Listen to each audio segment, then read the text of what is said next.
Welcome, welcome. Today is Saturday, April the 25th on a blessed, beautiful day. I wouldn't have it any other way than to be here with my family, which is Operation Wisedome. Everybody, y'all unmute and say hello, world. Hello, world. Hello, world. Hello, Hello, Hello, world. world. What up? hello, world. Hello, Join us. world. Come join the movement. Wisedome. Power inherent to people. Yeah, power is inherent in the people. Today we got two special guests, Seth and Andrea, in a real sticky situation that happened. I just got the video last week after trying to filter through the many emails, but when I came across theirs, it was pretty interesting, and it's definitely in correlation to what we've seen recently coming out of Florida, and from Robin. How's it going, Rick? And yeah, the situation is just crazy. I feel like again, I'm just gonna have to keep repeating it that Florida is one of the worst states in relation to it seems like these welfare checks. I've had to deal with a welfare check that went sour. Robin's had to deal with a welfare check that's gone sour as well.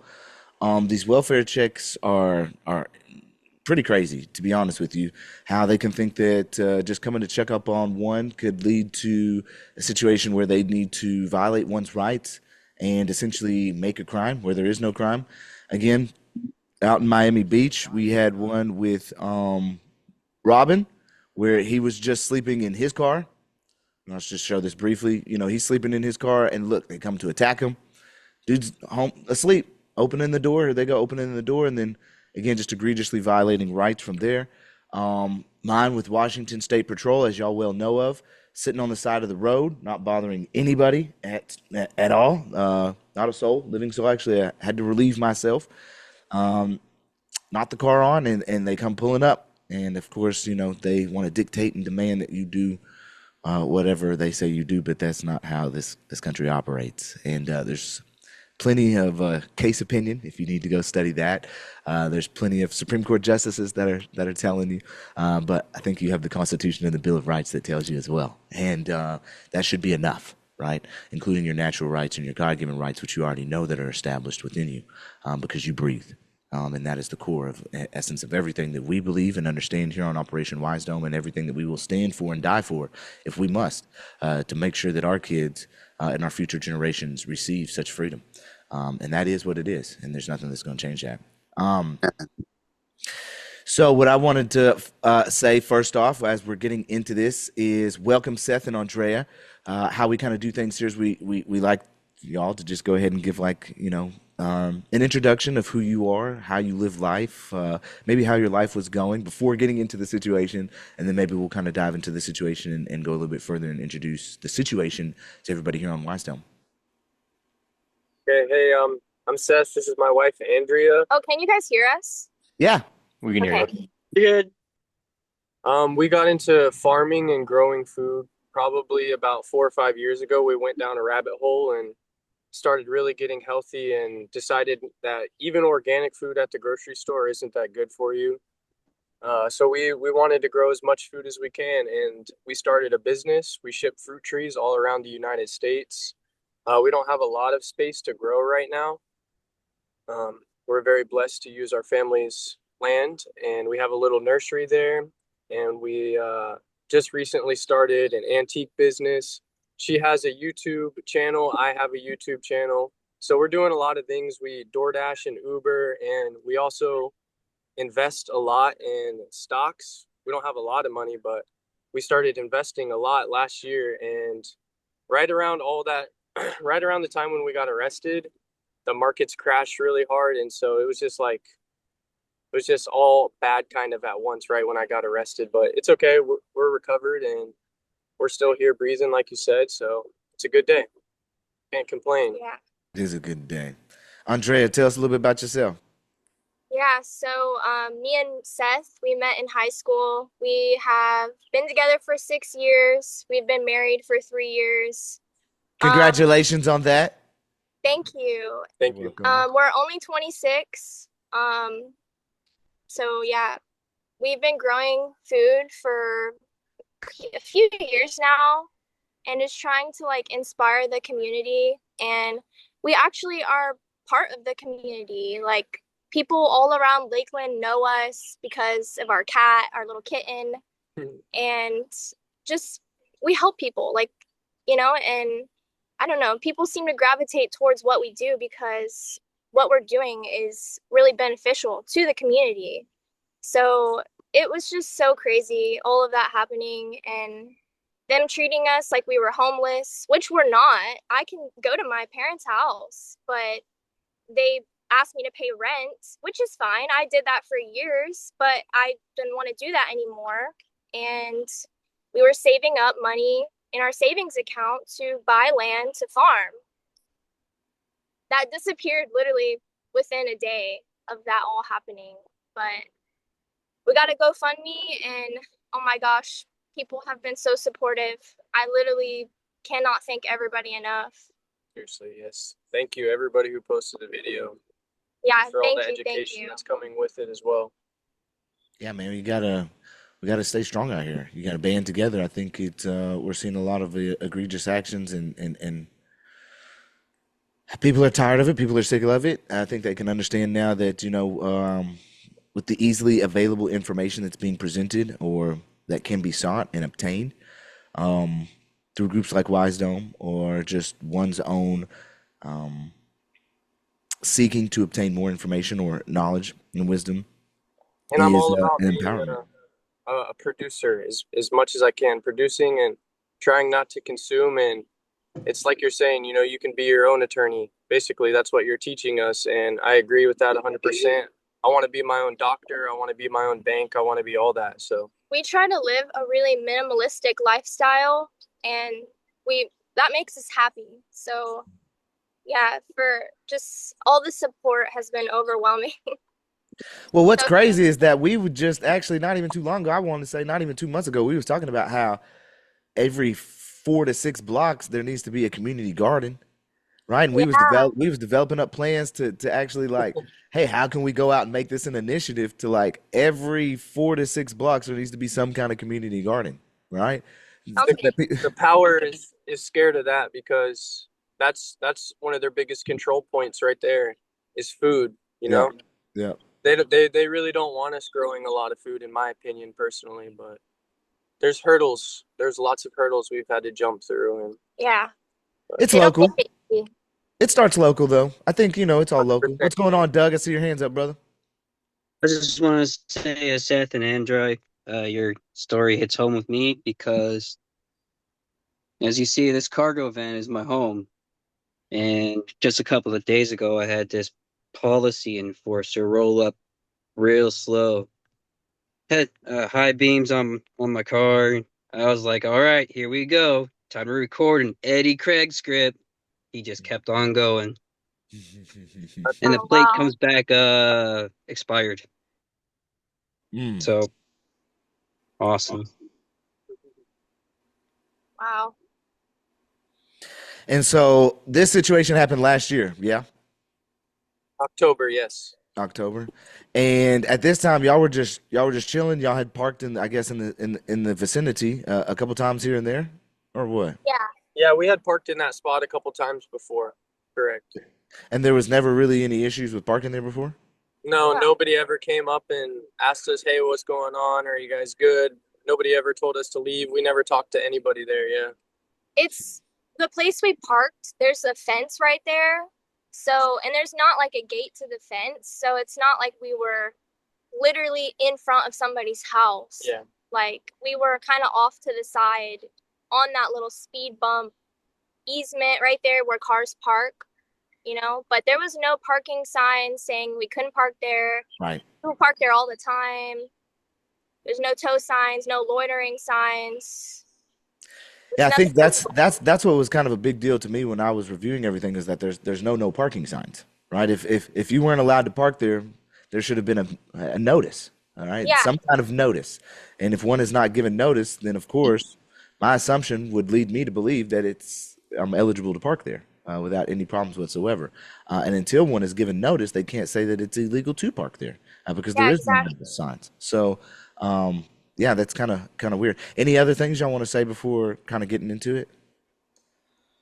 No, just I appreciate you having us, and I appreciate what you do and the education, man. Thank you. It's just unfortunate what happened, but Is it? Is Hopefully it really unfortunate because y'all are looking at a bag, like Seth said?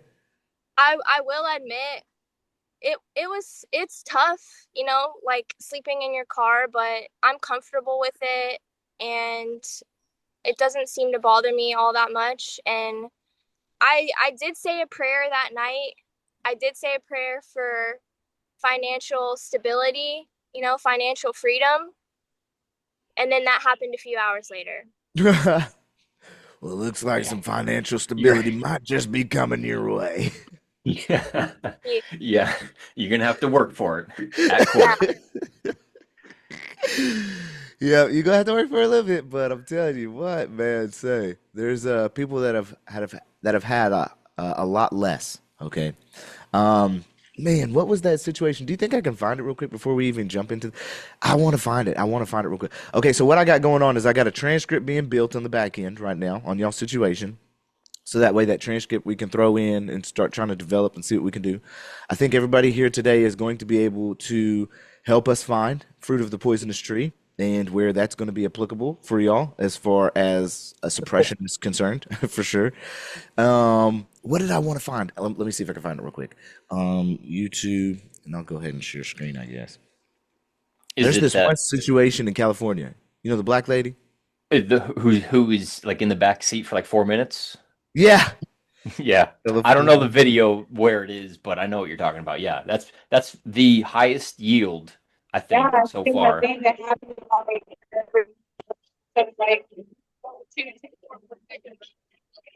Yeah, her and her daughter pull up to I don't know, whatever. We were in line right there. Yeah, here it goes. Oh, Let me see. Who's Well, this? no, you can go for it. Okay, Yeah, this one. yeah. Okay, me got them muted. Is there a problem? We can't sit here? Well, actually, let me tell you why I'm here. Okay, I've been having auto break-ins in this parking lot every morning around this time. Thank you very much. So I've been driving around here.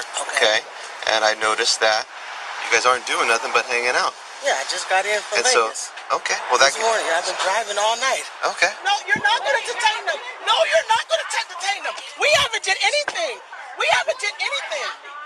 We have not did anything. Do not start the car. Get out of the car. No, Get out of the car. I'm rolling the window down. Get out of the car. No, I'm rolling the window down. Get out of the car. No, I'm not. I'm rolling the window down. Get out of the car. I'm rolling the window down. Get out of the car. I see it's rolled down. Get out of the car.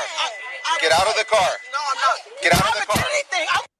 Okay, so kind of the same situation, right? Just unannounced, uncalled for. They just came up on the scene and wanted to involve themselves in their business. They were essentially on private property, yeah, but regardless if it's on private property or not, they had their rights violated, and I think they were put in the back of the cop car for it couldn't have been more than 20 minutes. I know that much, and they won $8 million. Okay, so she wasn't even arrested, she wasn't even taken to jail, and Right. That's $8 million. She was arrested. She wasn't taken to jail. Yeah, arrested. Any detainment of liberty is an arrest. Yeah, for sure. My bad. Excuse me. Ralph, you got your hand up. Go ahead, brother.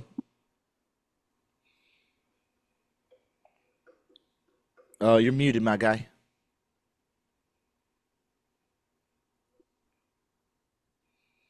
Still muted. Here, let me do an ask to unmute here and see if maybe the button pops up for you. Ask to unmute. Can you see it, my guy?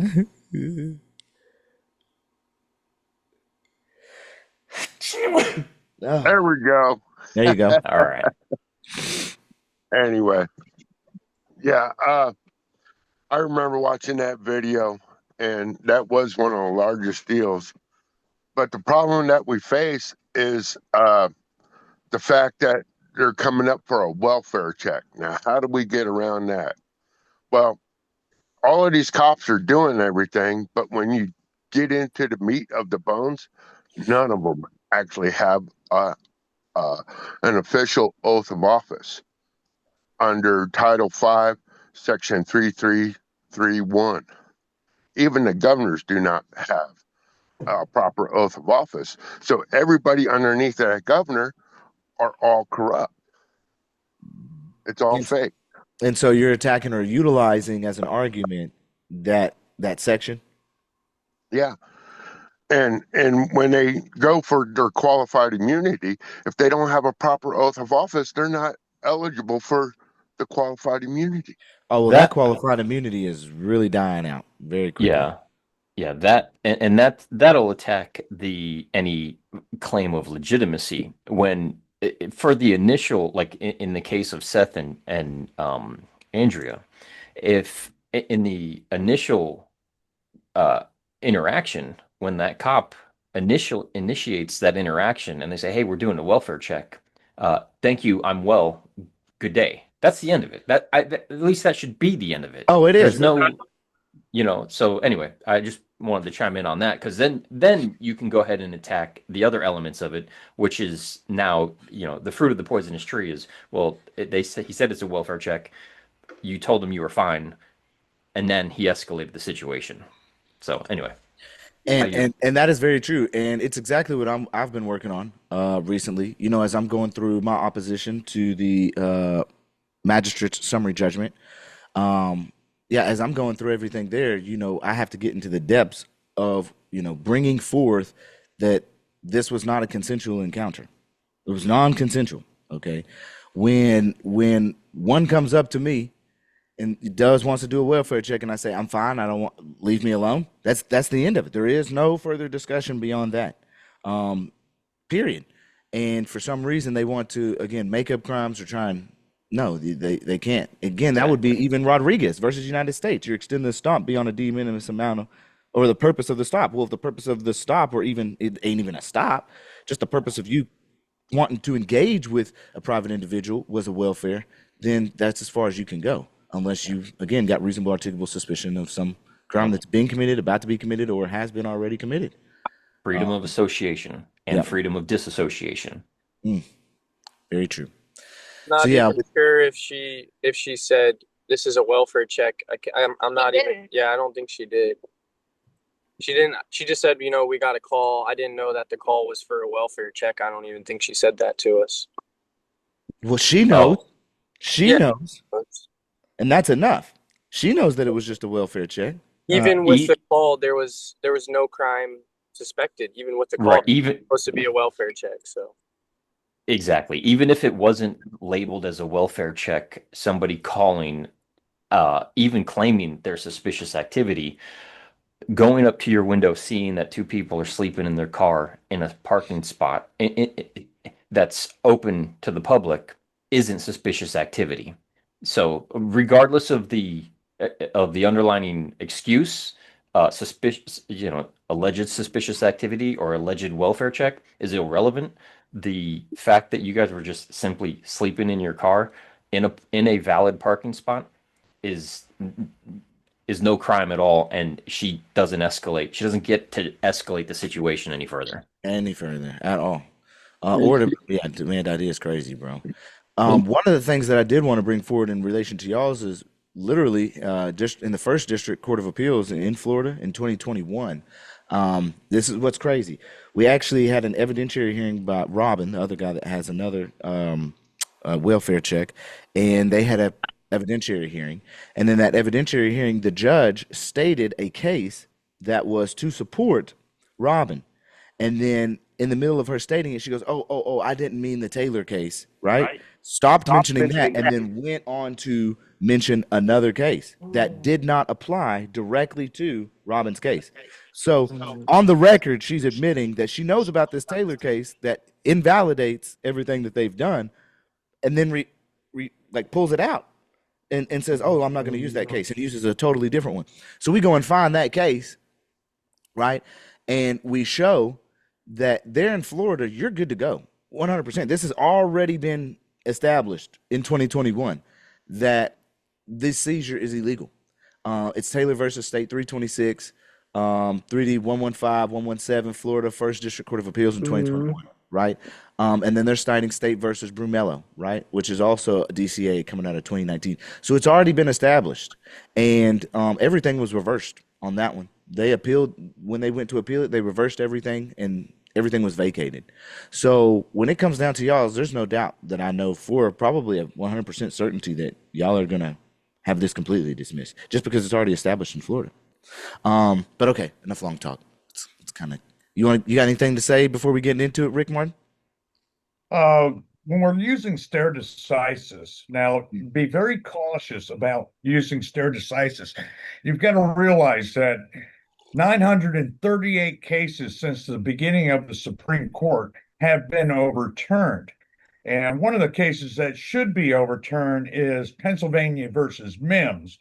That's the one that they keep going on, which is a 1977 case where they feel that for officer safety, which is nowhere in the Constitution to begin with, and police power nowhere in the Constitution. These are things that arguments that I've been bringing, and they've been getting traction because when you're going to use stare decisis, keep in mind that you have to go back to the Constitution and back it up. And that's all it is. It's supposed to back up the precedents of the supreme law of the land, which is the Constitution.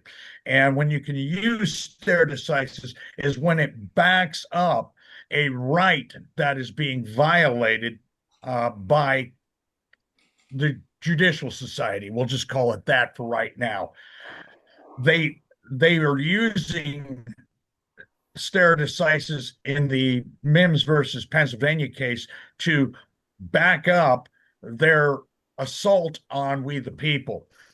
So that's something that I'm working very diligently on right now, is to overturn Mims versus Pennsylvania.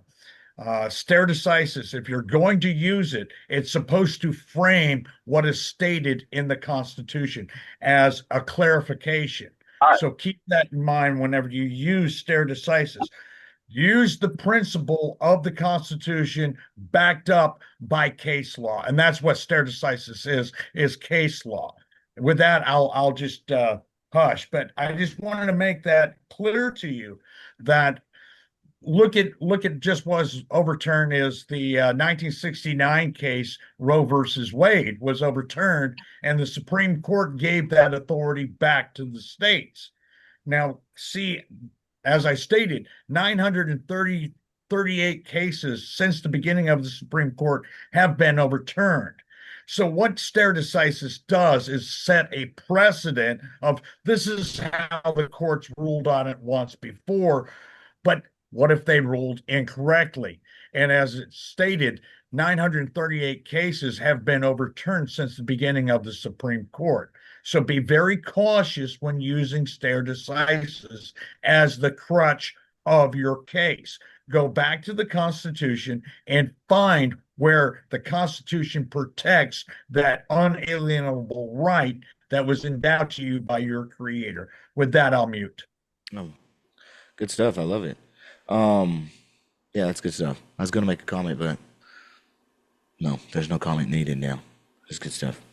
Okay, we're gonna get into it. Let me know if y'all How can I help you? can hear it. Yes, this is.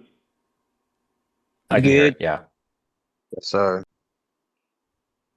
I live in Oregon, and the one about where cops can lie to the was done about Culp, somebody versus Culp, and Culp grew up in the house across the street from the first house I owned, and there was a BB hole in the window that he shot as a kid. When he grew up, he shot a BB through the hole or shoot through the window of the house that I bought when he was young. He grew up to be the warden of the Oregon State Penitentiary and was the defendant in the case that established that police can lie. Wow. But if I'm not mistaken, Joe, and I want to question Joe on this one actually, with Pennsylvania versus Mims, even though it's still for officer safety, there still has to be elements of some criminal activity, right? Like a Terry stop has to be included, right? Okay. Just saying, even with Pennsylvania versus Mims, I feel like the elements still have to be met there. I mean, yeah. Are we talking about principle, or are we talking about like what they actually do? I mean, well, not what they actually do, but within Pennsylvania versus Mims, I thought it was still the elements of there has to be some kind of RAS.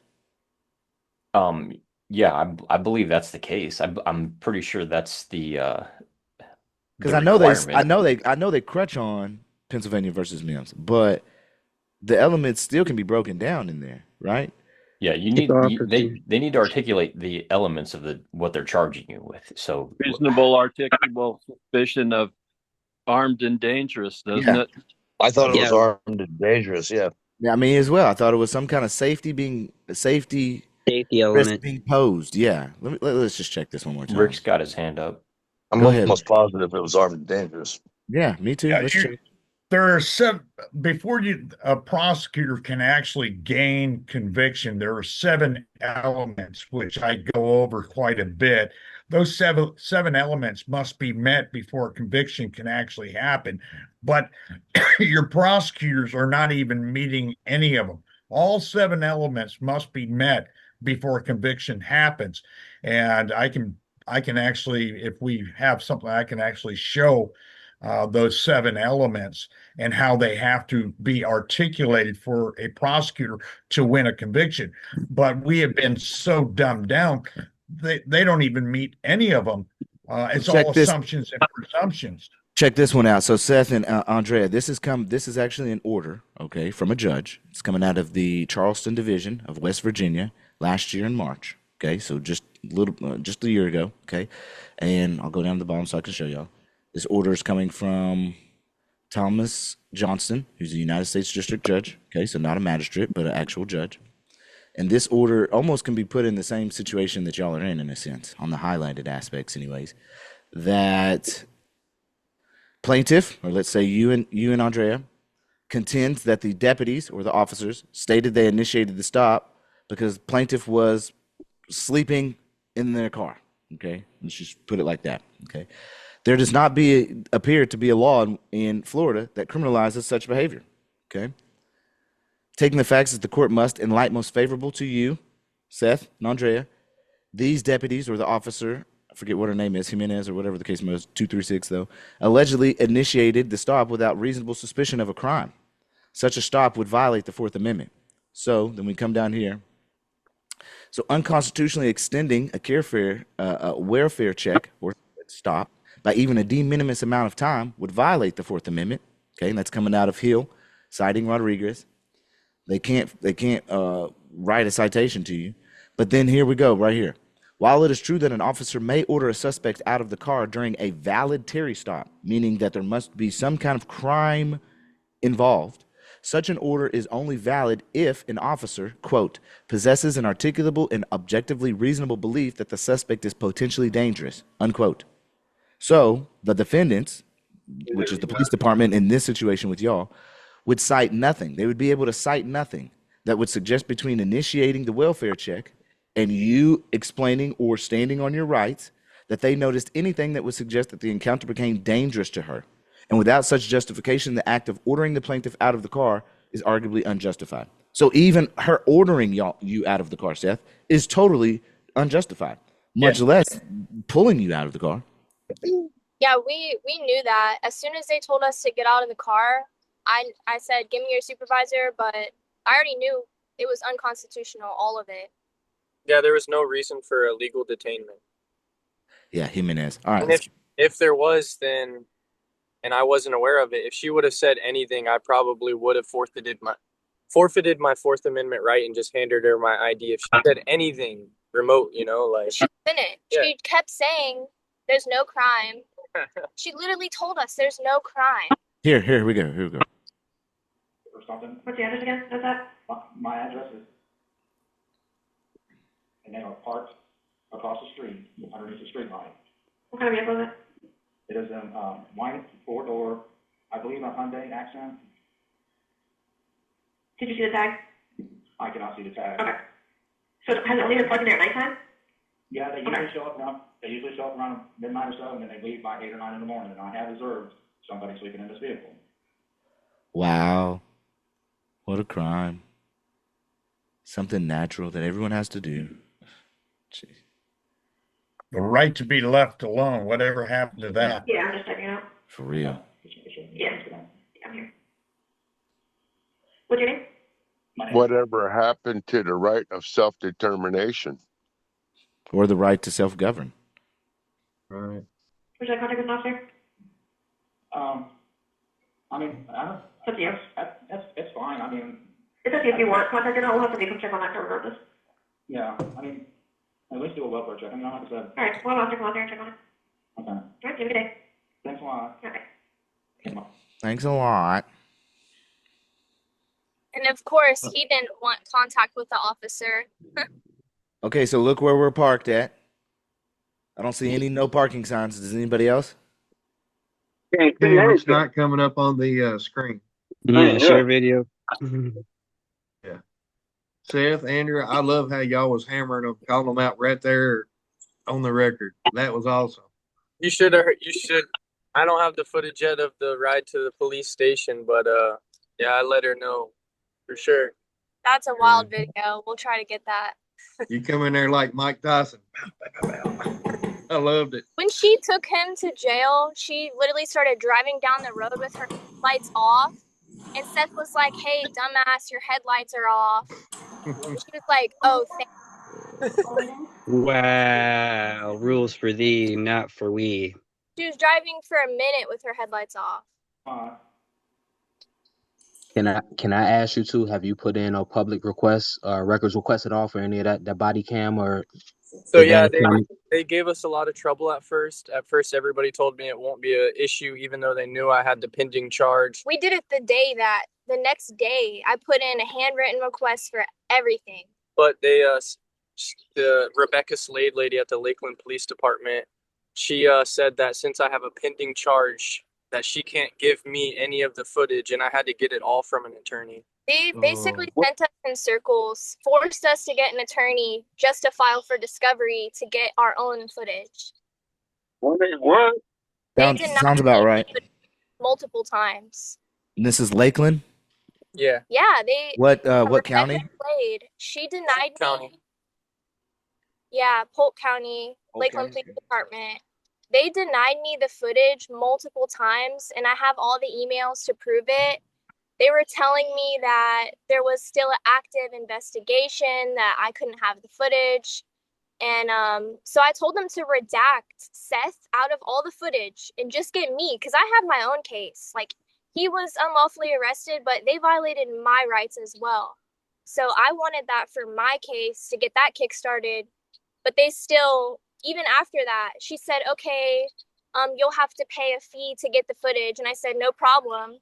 And then a week later, she said, actually, we're not going to give you the footage. And then cited some weird statute. It was just bullshit, literally. Robert, nice to see you in here, brother. Yeah, what's happening? Just wanted to check up with you. First off, I like the beard. Thank you. Yep, that's first off. And then second off, was you able to get that your complaint filed yesterday? Yes, sir. Okay, so you got your federal complaint filed and you're ready to go, huh? We're in the game. Oh man. Yeah. Let's go, baby. Yeah, I can't wait. Good deal. Okay. Yeah. Robert's got another situation. We'll have to review that. We'll have to do another review and let people know what's going on, how you filed, and just update them with where you're at, Robert. I'm sure everybody would love to hear it. Okay, let's get into it.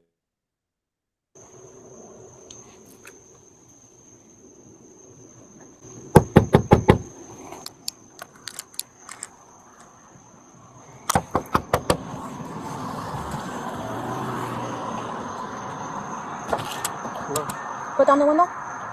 All the way down? Actually, I don't have to. You're being kind of disrespectful knocking on my door that way. I didn't do anything wrong. I'm sorry. Well, it's not that I'm being disrespectful. Man, this is a public road. I see people here Yes, parked but all we the got time. a call about your car being parked here. Okay. Is it Even though it's a public road. Can I have your ID? Both of your IDs? Okay, even though it's a public road. Even though it's a public road. She just said it. Can you please Yeah, she admits articulate it the crime? multiple times. Right. That's Well, committed. it is a crime because we got a call about suspicious vehicle.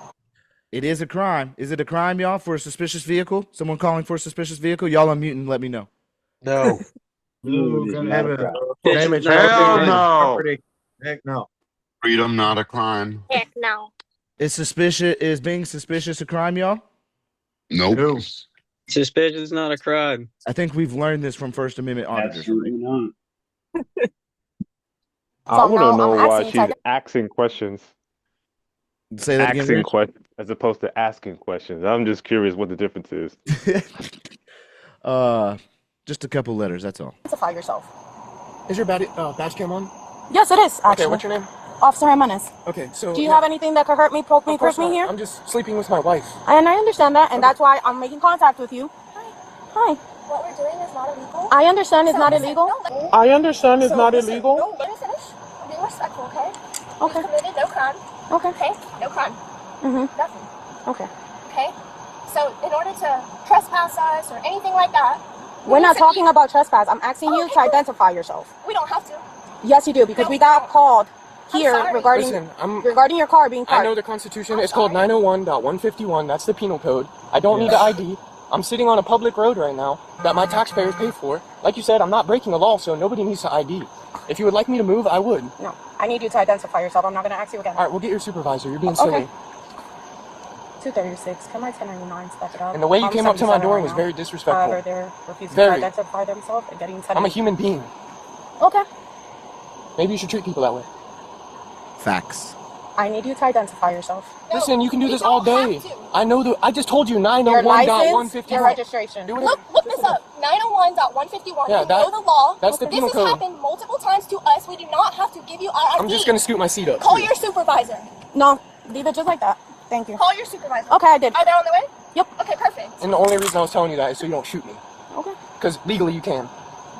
Like, what are you even thinking? I don't need your permission to scoot my seat We got a up. call I about don't your care. car being suspicious. I don't care. That's hearsay. Ask us to leave and we'll leave. Ask us for our ID and I'm going to say what law we broke. You don't need to talk to her anyway, okay? We do not have to ID ourselves. I need your ID. What law did we break? Andrea. I need your ID. What law did we break? Andrea. I need your ID. Tell me which law we broke. You're not listening to me, Andrea. Just stop. You're getting a supervisor, right? They're refusing to identify themselves. We don't have to. And they're asking for my supervisor. What are you doing? We're sleeping. Clearly. We're just This sleeping. lady just came up to my door banging on the window. So disrespectful. That's how I woke up. So I'm a little irritated. Okay. We don't She have knocked to. on it because we got called. Just let me do this, okay? Please, thank you. So we got a call out here. I understand that. So she probably was knocking because she was trying to figure out who y'all were and what was going on, right? That's fine. She knows what was going on, ma'am. She saw us sleeping. Okay, well, I'm just not getting... Oh, that's a cute kid. Are you the supervisor? No. No. So I'm trying to explain the totality of circumstances of And things, I told right? her And that's fine. 901.151. We know The totality of the circumstances. Very interesting that terminology is used because, oh boy, the totality of the circumstances shows that people were sleeping in their car. You are doing a welfare check. Once the welfare check has been established that they are perfectly fine, you are to leave them alone when requested. She said no crime was committed, but she got a call, so she needs an ID. Look, I know the rules. Well, listen, I said y'all on the roadway. 151, and she said, So I said, tell me the state statute, what you think is right. Or No, wrong, we and know. your ID. We know. And if not, you're gonna have to step out the car. We know the law. Final time, I'm gonna ask you. Let me have your ID. Give me the supervisor. Again, this is the last time I'm going to ask you. Is it a lawful demand? Is it a lawful command? Y'all unmute and let me know. Is this a lawful order, what she's doing? Asking No. for No. Not a lawful order. Nope. There's no mens res or active res. if you can articulate the crime that I have We committed. got a call about Additionally, your car. that's about what? hearsay testimony That's from some hearsay. random person calling them up. Most definitely is. It's all hearsay. It's funny because later they end up saying it's not hearsay. It's like, bro, do you understand that hearsay is any statement that's out of court? Like, learn what hearsay is, bro. In your car and you're on the roadway. You're gonna wake everybody up. Yes, give me your ID. Can you articulate the crime that I've Which committed? crime have we committed? And I'll give you our ID. Which crime y'all commit? Yes, which crime have we committed? And I will give you our What ID. violation? So I can do a traffic violation, but as far as the call, we got to call up a suspicious vehicle. Okay, so what violation did I So commit? which law is that broken? So the way you're halfway on the roadway, and halfway, that's impeding the roadway. Oh, It's okay. not. That's what these are for. These are for parking. Why would they build these? These are not for Can you parking. get a supervisor, please, and thank you. These are not for parking. All right. Well, I'll tell you this much. There's no signs that establish that those are not for parking. So if there's no notice given that those are not for parking, then it's assumed to be for parking. Your supervisor. All right, you want to get out of the car? All right, get out of the car, or we gonna get y'all out of the car? For what? Which crime have we committed? I just told y'all to. Give me the supervisor. All right. Okay, is this a lawful traffic stop? First off, let me ask you this: Is this a traffic stop, y'all? No. No, they're not operating commerce. Okay, so y'all are sure that this is not a traffic stop? Oh, absolutely. I think so. It's a welfare check. Oh wait, Welfare check. I really need someone to articulate this. Is this a traffic stop? No. That's part Why of is that. Negative. No. It is not a traffic stop. okay? Why is it not a traffic stop? Was there not a They didn't witness that vehicle in motion in any way, shape, or form.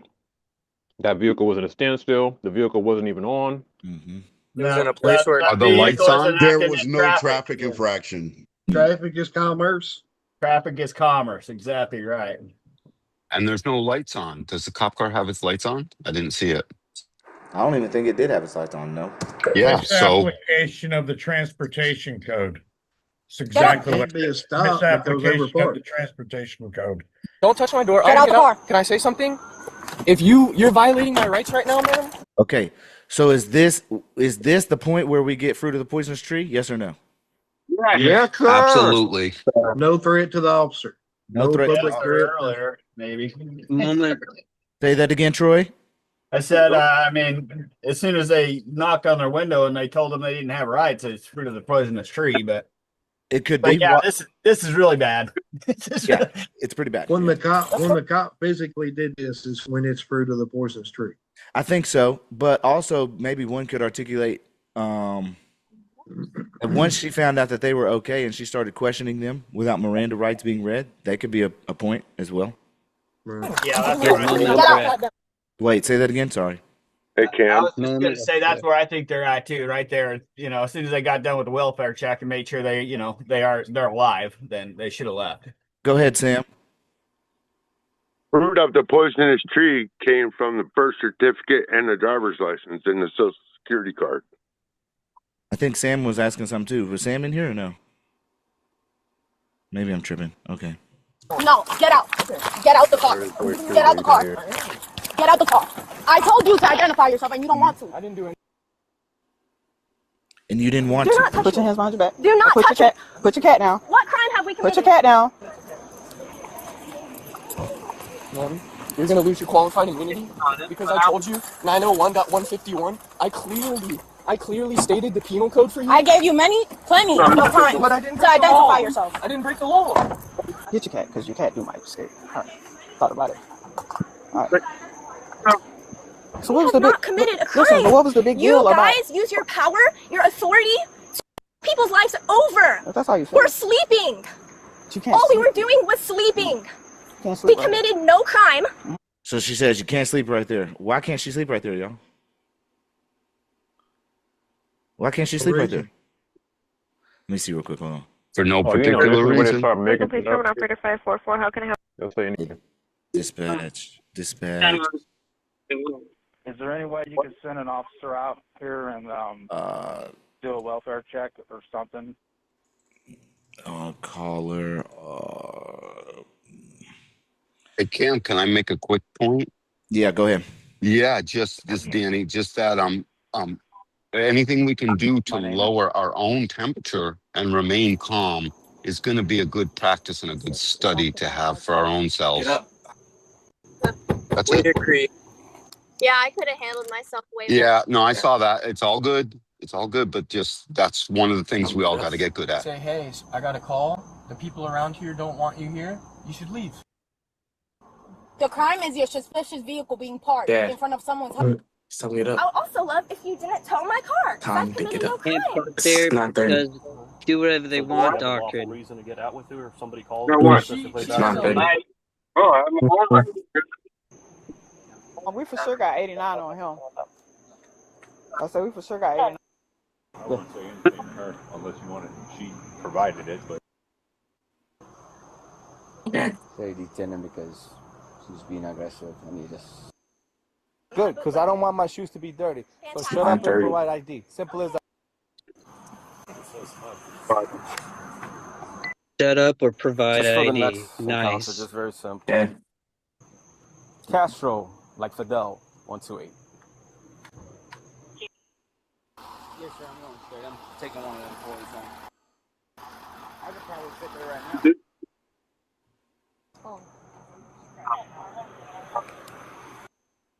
Okay, I sorry. think they do this for stats so they can say, hey, we arrested this many people this week, this month to get more government funding. At all. Okay. If you would have asked us to leave, we would have please, happily they're left. requesting a supervisor. And then you want to yank This us is the out of our thing. car when we're trying to This is the talk thing. and be You still, cordial? if she asks you to identify yourself, your guy still has to identify himself. No, we do not. Okay. We broke That's how you no law. Okay. 901.151. Is your badge cam on? to identify yourself? Right No. there. Is your badge cam on? You see that big red light? Do you know 901.151? Know Do that? you know the Do Constitution? you know that? That Do you know you that? support? Do you know that? You swore Do you oath know to that? the Constitution. Do you know that? You should know the law. Do you know that? How do I know the Okay, law? I asked you 12 times. Clearly you don't. Are you going to identify yourself? She's fine. She'll pass it. Are you going to identify That's yourself? such childish behavior. But do you hear the officer? She said that's fine. She don't have to. She's the passenger. Yeah. She straight up acquiesced to the fact that she don't have to ID. That's why she said, "Oh, that's fine. She don't have to. She's the passenger." So they know she doesn't have to ID, but they continue it anyways. Yeah. Arrest me? Do you want to get arrested? Do I have to ID under threat of arrest? Are you going to So arrest listen me? to me. We got a call here. Under threat of About- arrest, I will ID. Shut up. We got a call about your car being suspicious. You guys sleep with it. All I ask is, give me your ID so I can identify you, and you could have gone your merry way. What? You sit in the car? Yes, you are. You're impeding the street right now. Driving. Whoever made the call. All the time. I don't care. Let me have your And registration. are they suspicious? I don't care. Let me have your Do you knock registration. on their window? Okay, either you're gonna give me your registration or I'm Oh. going to tow this car. Suspends the That's Fourth fine. I'm Amendment. looking at my registration. Okay. Am I allowed to reach in here and grab Yes, it? go ahead. That's why I've been asking. And your ID. I'm not trying. I'm not trying to. I am not giving you my ID unless if you threaten to arrest me. Tell me which law I broke. Tell me which Okay. law I broke. Which law did I break? Are you the supervisor? No, I'm not. Is the supervisor on his way? Failing No. to identify yourself is Is what? resisting. Resisting? Yes. Are you kidding me? That's a physical. Okay, let me ask y'all: is failure to ID resisting? Negative. Not until they No. articulate the reasonable suspicion of a crime or single That's articulable a fact. secondary. Yeah, that's a secondary offense. How can you Yep. get charged for resisting? For what was the initial reason for the stop in the first place? It's like So was the cop's statement correct? No, that failure to ID is resisting. Right. Let's check it out. No, it's false in this case because they haven't articulated any suspicion of a crime or any single articulable fact of a crime. Right. Is the supervisor on his way? Failing No. to I have a identify question for y'all. is Is what? resisting. Resisting? Yes. Are you kidding me? That's a physical act. Okay, go ahead. What's the question?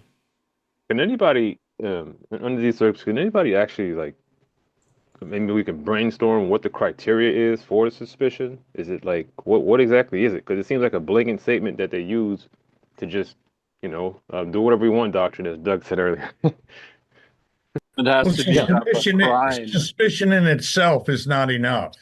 Okay, they have to articulate that a crime is being committed. It's that simple. And for a Right, but- crime, you have to identify what a criminal act is.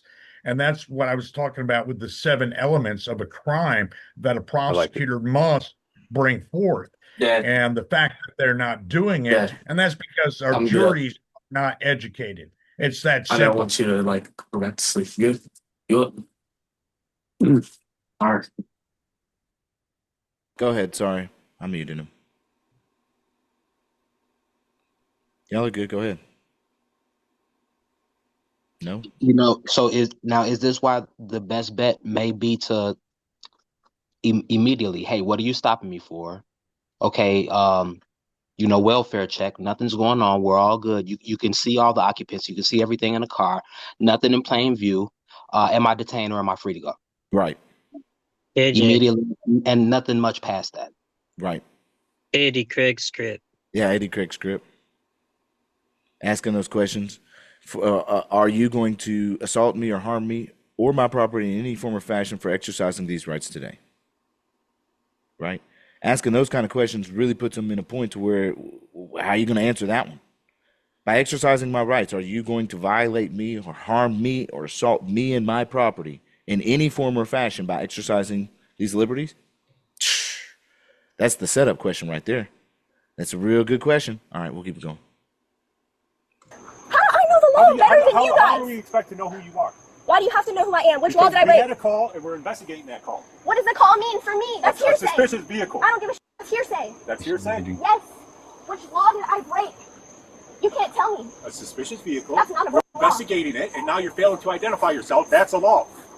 How do I know a law better than you? Are you the supervisor? No. Where's the supervisor? He'll be here shortly. 1, 2, 3, 4, 5.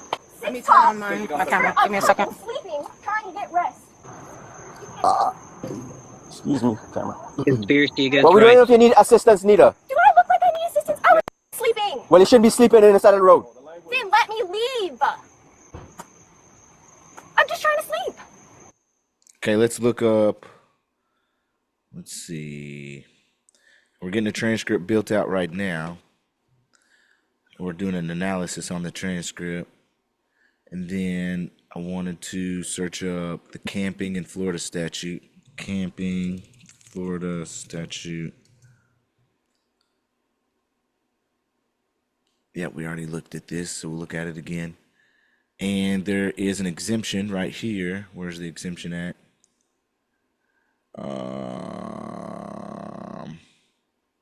Where's the exemption for the vehicle? I guess I'll just read it. Lodging or residing overnight in a temporary outdoor habitation used as a dwelling or living space. Okay, so they have to build something outside. Lodging, okay, right here under 2A. And this is under the Florida statute 125.0231. The exemption's right here. Lodging or residing overnight in a motor vehicle that is registered, insured, and located in a place where it may be lawfully be. The term does not include this. Again, camping. It does not include lodging or residing overnight in a motor vehicle that is registered, insured, or located in a place where it may lawfully be. Okay, so clearly they can lawfully be there, and they're staying overnight. So this term, as far as camping is concerned, does not include them sleeping in their car. They can't apply that statute. And you can if you identify yourself. Under threat of arrest, I will absolutely identify myself. You know that's an arrestable offense, right? Sleep in the air. No, it's not. I know law. Okay, 901, not 151. This is Listen, stupid. hear me out. You guys stick up for this call. Yes, Hey. I stick up for him. Hey. Shut up. The officer, the supervisor will be here shortly. He's going to tell you the exact same thing. Hey. Look at me. This is what's going to happen. It's going to happen two ways. Either I'll be nice, so it's going to happen two ways. The nice way or the bad way. So it's very simple. Stop thinking that you know the law because you see YouTube videos and TikTok and everything. Okay? It does not work like that. All right. So Okay? the law So above the law. hear me You out. guys are Hear above me. the law. Hear me Okay. out. Okay? I got you. Hear me out. I got you. The law means nothing to Hear you. me out. Okay? So we went through training through law. Okay? You didn't. TikTok does not mean that it's I a don't fucking have training. TikTok. I've never had Okay, TikTok. so shut I up. just know law Listen. because I deal with cops Listen. like you. He tells you to provide ID. As simple as that. You provide your ID and that's it. You want me to lick your boots too?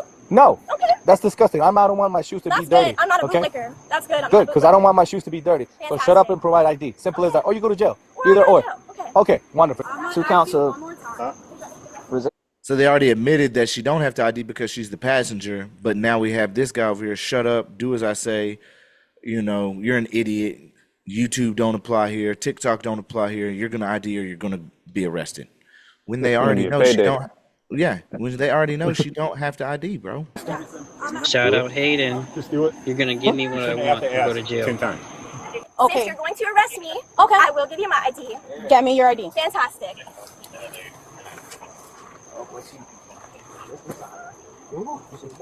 What, is Hayden in here? Hayden, you in here? Yes, sir. Hey, Seth and Andrea. Here go another one of my. How far are you from Lakeland? Less than 2 hours. Oh, okay. My boy Hayden's out in Florida. He caught a DUI. Ain't never done none of this ever before. Paid a lawyer $5,000. The lawyer was trash. My boy came through and completely got this whole thing dismissed. Straight beasted on him. Yeah, we got the evidentiary hearings on YouTube and everything where you hear him asking all the questions. Hayden was shaky too. I ain't even gonna lie. Hayden was shaky. I was nervous about Hayden getting in there and doing this, but he went in there and did this all the way. Hayden, how do you feel about it now that you went through everything? Wonderful. Good job, Hayden. And you're about to bring, and what, you're about to bring a lawsuit now too, huh? Yeah, I'm still working on it. Yeah. Obviously. But yeah, that's gonna happen. Yeah, that's gonna happen. Robert just brought his yesterday. Robert Masano. Yeah, I saw him posting about it. I haven't had a chance to look. Yep, he just. I brought can't his wait yesterday. till my day comes. I'm telling you, boy. Let's go. All right, I let's go. can't wait till my day comes. I got a quick question about the lawsuit. Go ahead. So in Arizona, there's a statute that basically limits any lawsuit against a public entity within 6 months. Do you guys know anything about that? Talking about the tort? Yeah, the tort claims. It's 4 years in Florida. It's unlimited if you bring forth the term fraud. Okay. There's no statute of no statute, limitations on fraud or murder. So part of your lawsuit must articulate fraud being placed upon you. Sean, do you like to go state or what? Well, I think if it's a violation of rights under the 1983, probably federal, right? Yep. You guess what? Missouri's got a 5-year statute of limitations on their federal complaints. 5 years, bro. Okay, sorry. You guys are gang members. You're the biggest gang I've ever met. Okay. What? Huh? Ask your question. You're stupid. None of you know the law. Okay, I'm straight up a human being, bro, and I'm being treated like an animal. We Because need what, I'm homeless or something? No, we never. And I'm not even homeless, bro. I have houses I can stay at. All right, listen. Dude. Someone called like you're sleeping in front of the house. They just want to make sure a call being suspicious is not illegal. People don't have to ID for that. Yeah, I told this lady 901.151, bro. We just want to make sure suppose you was having difficulty breathing or She talked something to me, like bro. You weren't here when she pulled up, dog. She was so rude, so disrespectful. Literally, because she thinks I'm homeless or something. I'm a damn human being, bro. Y'all supposed to serve, and you're being chill. You rolled up a little hot, but I was de-escalating. I'm doing a better job de-escalating than this officer. It's crazy, bro. It's crazy. And I clearly told her 901.151. Okay? So you know what that means? Now that she illegally detained me, I can get her qualified immunity. Straight up. So maybe you should take me out of this car and uncuff me, and we can resolve it real quick. But the way that this... Yo, Seth, bro. Kudos, bro. Dad. Kudos, bro. Big Seth, kudos. Bro. You know your that shit, ass. bro. You know your shit, bro. Going right now, I am going to try to take her qualified immunity because I've been treated like an animal. I'm sitting in the back of a car right now in a cage, handcuffed. I've never been in handcuffs in my whole life. I've never been in handcuffs. You guys information? No, he's my information's right there on my plate. Have you decided to give me your ID and your information, your name and stuff? Can I talk to this gentleman over here?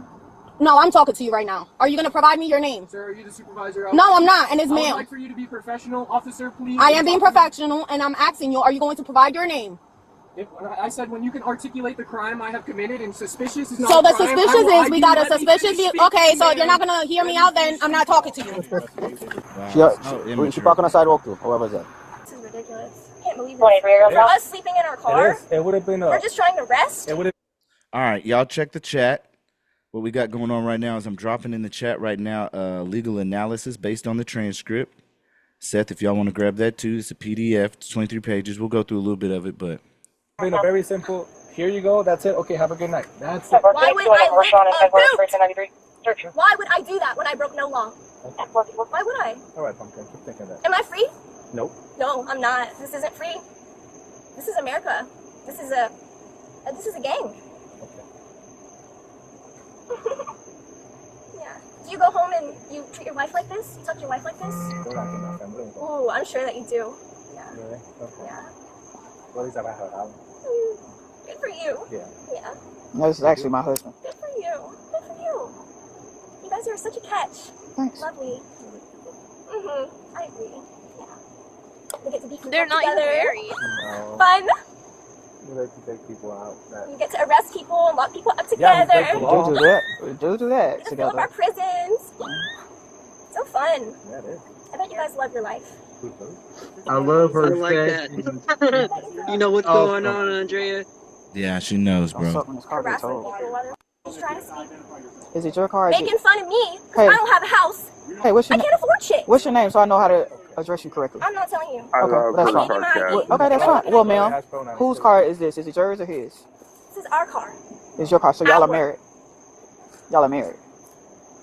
I'm just trying to figure out who I can contact when I tow it. That's all. Why the f would you tow my car? So right there, what she's doing is she's inciting, knowing she can't tow. Right, so that statement is incitement. Definitely incitement there to try and evoke emotions out of you. Yeah, man, this is all over the place. Coercion. You guys are the disgustingest gang I've ever met in my I life. already told you. You don't like it, you can move to California or Just for the next encounter, just very simple. Just to provide your stuff and none of this. It would have been so easy. Yeah, it would have been so easy. Just comply and do as we say, or we're gonna Damn, violate. for real, man. Their You logic guys just is literally it's it's the rape flawed. culture. Just open your legs, just comply, you know, like it would be so much easier if you just let me violate you. Just like it's crazy. It's absolutely insane. Yep, it's insane. Just waive your Fourth Amendment so we can chump up charges. Yeah, exactly. You're making my life. It's your fault. It's not ours. You understand? It would have been. That's fine. It would have been a. God will judge you. God will judge you. He will love to judge you. Yeah. I do not know Jesus. No, here we go. You do not know Jesus. You do not know him. And that's the truth. These people have no compassion, bro. They have no real moral empathy whatsoever. They have no real true honor, bro. Because when she says, you know, y'all don't know Jesus, dude goes, oh Lordy, here we go, right? Like she bringing in the moral scales here of what's right and what's wrong, and look what they do. They run from it, bro, because they know that they're wrong for what they're doing. They live. Y'all work for the devil. Oh, we for sure got 89 on him. I said we for sure got 89 on him. So we can take him. Give him the right. Yeah, if he's refusing 89 without. Yeah, give him the right. So obviously, so they're just give us problem. Y'all are such a gang. I bet you love it. You can go naked like you. You can go naked, yeah. You can go naked, yeah. So homeboy's right there saying the gang. Sorry, I'm eating. The gang of Lakeland. Yeah. Like, bro, man, you really made them make a whole bunch of good statements, Andrea. Like, some people say don't talk, but you've made them say everything that you need to say to prove your point in a federal lawsuit. It's beautiful. Honestly, when he said that, I was so disgusted. I honestly lost my shit right here. It's all good. Like, some people will say don't talk, but what you said made them say their responses, which is just great for federal court because it shows their bad faith, essentially. It's crazy. I'm gonna be getting all y'all's license for the queue. I'm doing a FOIA Make request sure you on every add single. all of those cops to your lawsuit. Yeah, all of them are going. Yeah, all of them are going on it. What's your name and your badge number? When you go over there, What's your name and your badge hold number? on, I'll give it to you. When you go over there, you gotta provide an ID. I'm gonna show you your name and your badge number. I'm gonna give it because if you're gonna act like that, they're not gonna give it to you. Now. Officer Peña 282. Castro, like Fidel, 128. Make sure you take your ID with you because if you don't have an ID, they're not gonna give you. I didn't even have to get my ID. I was a passenger. I didn't commit a crime. Yeah, I gave y'all my ID under threat of all right, arrest. it's enough. You don't have to. Under threat of an arrest. She provided it. She provided? Because we She provided? I think Bria was about to 10-15 her when she gave it to her. She provided it. Yeah. And they're going to mute in the body camera. He's on mute right now. Another conspiracy against rights. Yep. they wanted to arrest me so bad. What's up? You go. I rebuke your unclean spirit in the holy name of Jesus. I rebuke you. Okay, stop yelling and have a normal conversation. And I'm telling you, you need to because the crime is your suspicious vehicle being parked in front of someone's house for several days. That's the crime. That's the problem. That's why we were dispatched here.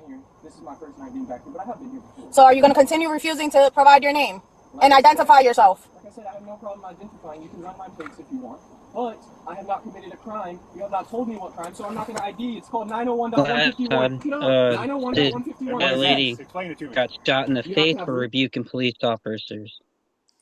Yeah. Reasonable, articulable suspicion that a crime is about to happen or is happening for you to ask for my ID or my name and my date of birth. That is, guys, now that you have heard it, now that you have acknowledged it, and you're still... So they just called him a sovereign citizen because he knows the law.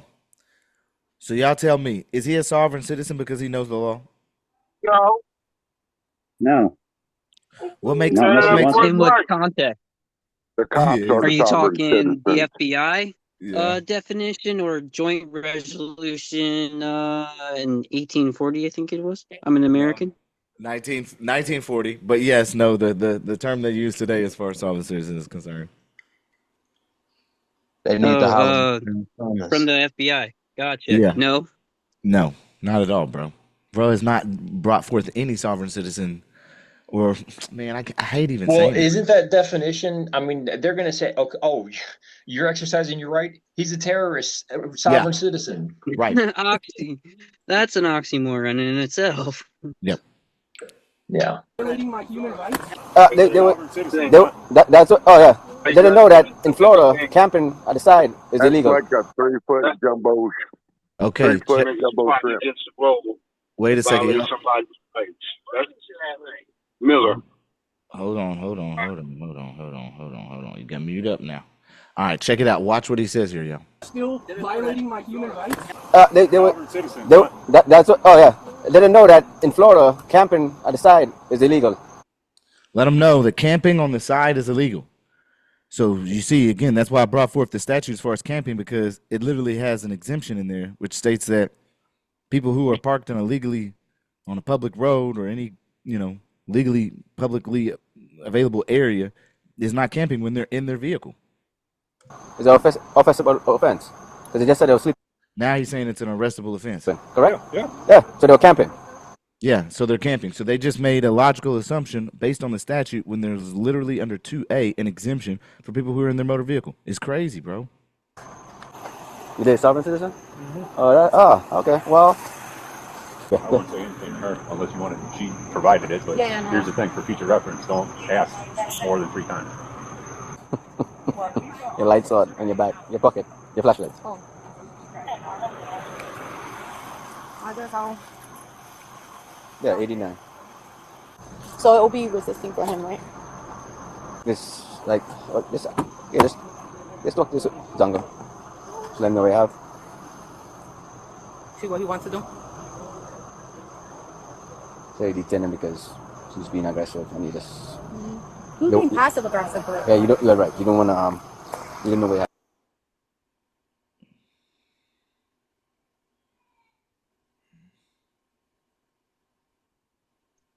Stop yelling and have a normal conversation. Did you want to talk to me? I tried. Yes, sir. I'd love to speak with you. Okay. Away from all of these other gang members, please. Okay. Gang members? Yes.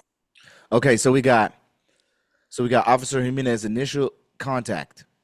The unlawful seizure begins. Officer Jimenez's approached the window and immediately commanded Seth to roll down the window all the way down. This directive, combined with the subsequent demand for identification under threat of arrest, constituted a seizure within the meaning of the Fourth Amendment. So that might actually be our fruit of the poisonous tree. Okay. A person is seized for Fourth Amendment purposes when, by means of physical force or show of authority, a reasonable person would not feel free to terminate the encounter and leave. Florida versus Bostic. Okay. And that's coming out of 1991. And then it's also including Terry versus Ohio. This is why I say I like Terry versus Ohio, because it can play in your favor if you want it to. I know people want to get it repealed, but I mean, sometimes you can use Terry versus Ohio in your favor. Okay. Seth immediately and correctly identified the legal deficiency, asking Officer Jimenez to articulate the crime that I've committed. Officer Jimenez's response is legally fatal to the state's position. Well, it is a crime because we got a call about suspicious vehicle. This statement constitutes a judicial admission that no crime had been committed, and the sole basis for the detention was the dispatch call. Andrea further confirmed this when she stated, "What we're doing is not illegal," to which Officer Jimenez responded, "I understand, it's not illegal." This exchange is recorded on body camera, admission by the detaining officer that the activity giving rise to the contact was entirely lawful. Escalation, multiple offers compounding, we got a call. As established, justification 1, suspicious vehicle. As established above, an uncorroborated tip that the vehicle was suspicious does not provide reasonable articulable suspicion of criminal activity. Florida versus JL 2000. Holding that an anonymous tip without more is sufficient to justify a Terry stop. Okay, so right there, coming out of Florida versus JL in 2000, holding that an anonymous tip without more is insufficient to justify a Terry stop. The caller in this instance did not allege any criminal conduct whatsoever. Justification 2, you're impeding the roadway. Officer 3 attempted to justify the detention by asserting that the vehicle was halfway on the roadway, constituting an impediment. This justification was manufactured, okay, or what we would call in legal terms a post hoc rationalization. at least what I have been able to utilize within my federal lawsuit as far as Hood River is concerned. Post hoc rationalization, HOC, okay, that this justification was manufactured mid-encounter and is factually and legally deficient. Florida Statute Section 316.1945 enumerates specific prohibited parking locations. A violation of 316.1945 is expressly classified as a non-criminal traffic infraction, punishable as a non-moving violation pursuant to Chapter 318, Florida Statute 316.1954 or 1945. A non-criminal traffic infraction does not provide the basis for a custodial arrest, nor does it transform a consensual encounter into a lawful investigatory detention requiring identification. Moreover, the officers themselves subsequently occupied the same roadway space with their patrol vehicles, as Andrea pointedly observed, undermining any good faith reliance on this justification. Justification 3, camping at the site is illegal. Officer 5 attempted to categorize Seth and Andrea's presence as camping, suggesting it constituted a criminal offense. This argument is foreclosed by Florida Statute 125.02311B2A, which explicitly provides that the definition of public camping or sleeping does not include lodging or residing overnight in a motor vehicle that is registered, insured, and located in a place where it may lawfully be. The vehicle in question is a registered Honda Accent parked on a public road. Absent a specific local ordinance prohibiting such parking, none of which was cited by any officer, this activity was entirely lawful. Justification 4, failure to identify yourself is resisting.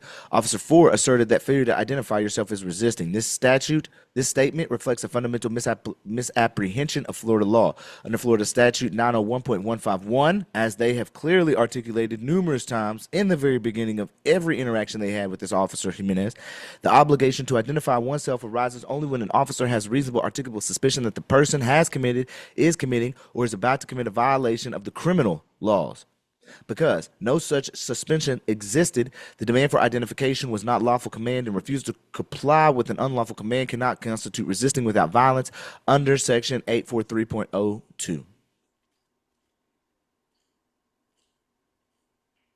So, constitutional analysis. You got a Fourth Amendment violation on your right to be secure in one's persons, a Fifth Amendment violation for the right against compelled self-incrimination, a 14th Amendment violation of due process and equal protection, the stop and frisk, resisting without violence, criminalizes resisting any officer in the lawful execution of a legal duty. The Florida Supreme Court in CEL versus State in 2009, Florida, confirmed that quote, the essential inquiry should focus on whether the officer was lawfully executing a legal duty when the obstructing conduct occurred, unquote.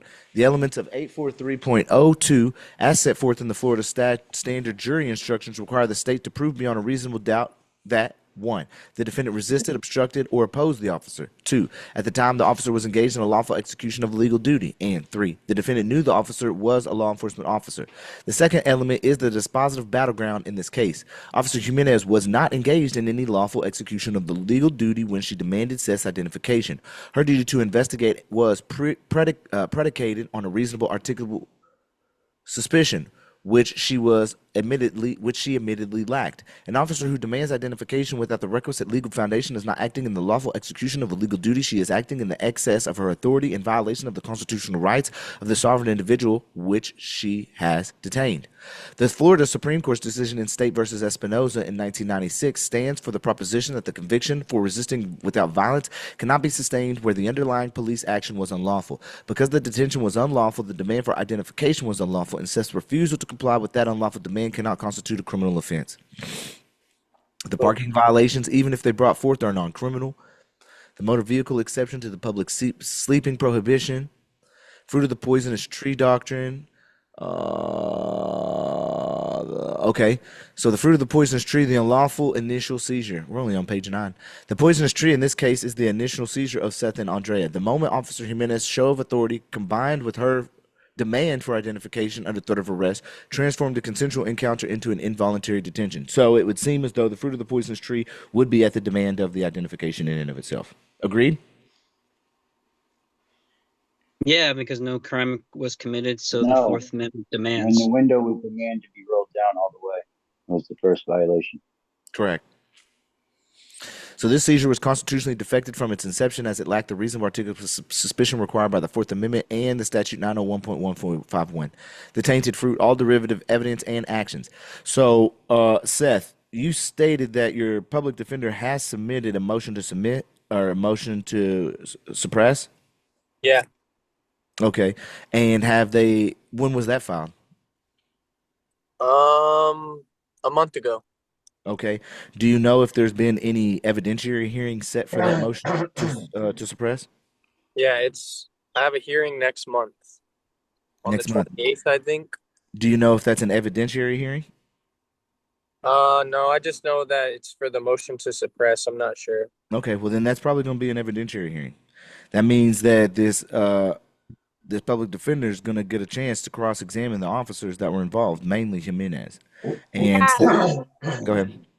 So, we haven't spoken to the prosecutor directly, but we've spoken to Seth's, attorney. And the attorney told us that he's spoken with the prosecutor like multiple times, and the prosecutor was considering dropping the charges, and our attorney felt good about it, but then the prosecutor said, well, I want to speak to the officer, Jimenez, that, arrested him. And as soon as the prosecutor spoke with her, he was like, we're not dropping the charges. So then our attorney had to file a motion to suppress. I think, have y'all seen the motion to suppress? Do y'all have it? Do you know where it's at? No? Let me see real quick. So y'all are in Polk County? Yep. Yes. Do you know what court you're in? Porto? Let's see real quick. Access criminal records, public access, court case search, criminal, only essentials, public search, proceed to site.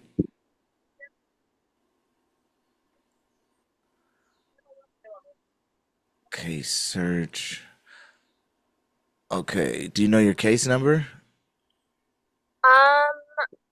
I do. Let me pull it up really fast. It's No on my. worries. No worries. Let's see. See if we can try and pull this motion to suppress, see what he put forth. Yeah, I'm curious to see it as well. We haven't really had a whole lot of communication going on. Oh, let's see.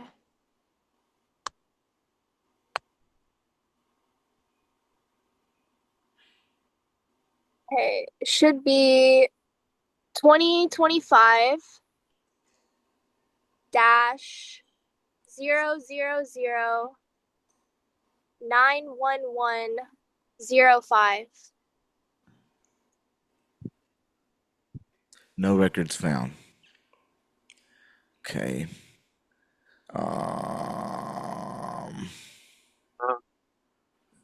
Let's see if The case number is on the field case report. Yeah, I don't want to. What's Seth's last name? Like,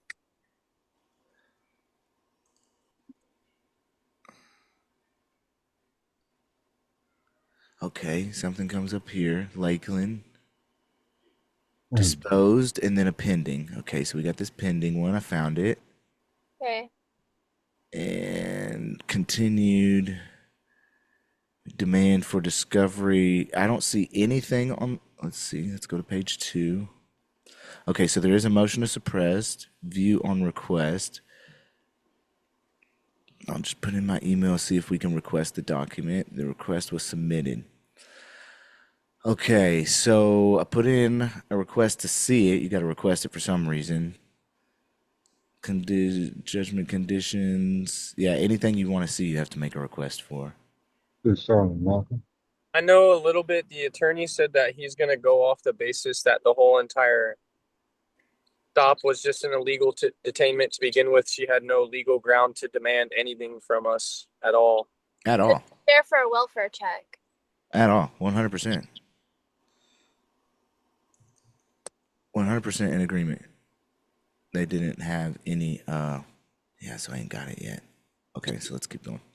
All right, so every subsequent action taken by the officers flow directly from and is casually connected to the initial unlawful seizure. Uh-oh. Willie. Oh, I'm sorry, brother. It's okay, I'll mute you up. All right, and the following constitute tainted fruit that must be suppressed. Seth's statements made during the detention, tainted fruit, casual connection to unlawful tree obtained through exploitation of the unlawful seizure, Andrea's identification obtained through the exploitation of the unlawful seizure, any observations of the vehicle's interior made by officers during the encounter, the physical presence of Seth's presence in the vehicle, the arrest, resisting without violence, the charge of resisting without violence, inapplicability and exceptions to the exclusionary rule, the three recognized exemptions to the exclusionary rule, the independent source doctrine, the inevitable discovery doctrine, and the attenuation doctrine are inapplicable in this case. Officer by officer misconduct analysis. Oh yeah. Officers and their that's why I say her getting them to speak, bro, is perfect because she got them on all kind of violations, especially on a state tort. Analysis of resisting without violence charge. The charge cannot stand as a matter of law. The charge of resisting without violence under Florida Statute 843.02 is a legal nullity for the following independent and cumulative reasons. First, the officer was not engaged in the lawful execution of legal duty. Second, Seth's conduct did not constitute resistance within the meaning of the statute. Seth verbally asserted his rights, cited the applicable statute, and requested a supervisor. He did not flee, physically resist, or take any action that impeded the officer's ability to perform any lawful function. Third, the forcible extraction of Seth from the vehicle, the act that precipitated the arrest, was itself unlawful use of force. The arrest as retaliatory because you stood up for your rights. She didn't want to hear that, and she arrested you because she said you didn't want to give me your ID. Let's see. So again, the civil liability under 42 U.S.C. Section 1983 for your lawsuit. While qualified immunity will not apply to them. You also have Monell claims against the city and the police department. The supervisory admission and its legal significance. The sergeant conversation with Seth is particularly significant. The sergeant acknowledged that the vehicle's tag came back clear and that Andrea had a good DL, confirming that there was no criminal nexus whatsoever. The sergeant's suggestion that Seth should have simply provided his ID to make things easier is a tacit acknowledgement that the officers lacked legal authority to compel identification. For if they had lawful authority, Seth's compliance would have been legally required, not merely advisable. Got cross-examination strategy. Pretty cool. Then we have a motion to dismiss and suppression of arguments, failure to state a claim on the motion to dismiss, motion to suppress for the fruit of the poisonous tree, Latin maxims that would apply to your case, summary of constitutional violations. Yeah, bro, you got a lawsuit, bro. You got a pretty good lawsuit, my guy. Authorities. I don't know if y'all was able to get that PDF I threw in the chat. Was y'all able to get that, Seth? Yeah, I did. I saved it. Okay, good. Thank you. Yeah, you're welcome, bro. I'd like to get a little bit of analysis. All right, let's keep going. Okay. They're winking at me like, don't worry, Just I'll to tow let your you car. know, I have this real all, quick. it's all on footage. Okay. What footage? Everybody has their body cam. Is your body cam on? Yeah, absolutely. It's on, yes? Okay, I would love to speak with you. Wait. Is Robin in here too? In the chat right now? Yeah, I'm here. Okay, Robin is in here. Hey, Robin, they're exactly almost your same situation, bro. Yeah, I see that. It's right along the line. We're both in Florida, man. It's all working out the same. Yeah. Seth and Andrea, yeah, Robin is my go-to guy right now. Oh, y'all are too in relation to these welfare checks. Because Robin, I ask you, you have a private attorney right now, but the judge in this evidentiary hearing literally brought up the Taylor case, which Robert Masano just posted in the chat, and then she took it away, correct? That's correct. Okay. In that case, what did it state, and how would it apply to your situation and Andrea's? Taylor v. State. It's basically the officers they went beyond the scope of a wellness check. They opened the door, they entered the vehicle. A wellness check is basically, hey, I'm here to make sure you're okay. I can't even demand for you to drop your window, much less for you to open the door. So the officers went beyond the scope of a wellness check, and it was reversed. And and And the charges were that's what what? we used. And the charges were what? The charges were dropped. Can Yep, I charges can were I vacated. can I chime in? Vacated, Go ahead, yeah. please. I read it a little bit. Yep. So he got they did a welfare check and noticed he was sleeping in his car, lawfully parked, and they seen he had a large knife in his lap. And that officer called for backup, and then like 6 additional officers came, one with a K9 unit. They did actually, I think before the K9 walked around the car, they had reached into opened the door and yanked dude out while he was still sleeping. And then they did they released the K9 around the car. He supposedly alerted on narcotics, so he was charged on narcotics and illicit drugs and paraphernalia. But the lower court, charged him, and he took it up to the appellate, and that's where they deemed that the officer exceeded the scope of the welfare check, which should have ended as soon as he seen he was sleeping. Like they said that the knife was not substantial. A fairly large knife did not meet the burden of continuing the stop.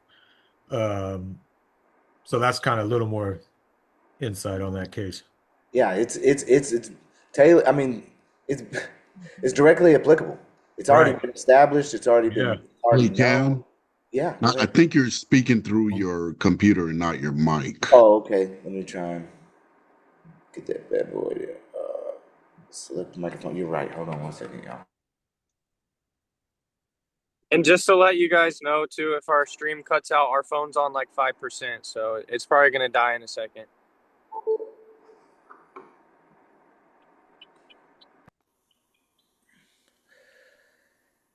Okay, let me see. Oh, y'all's phone's about to die.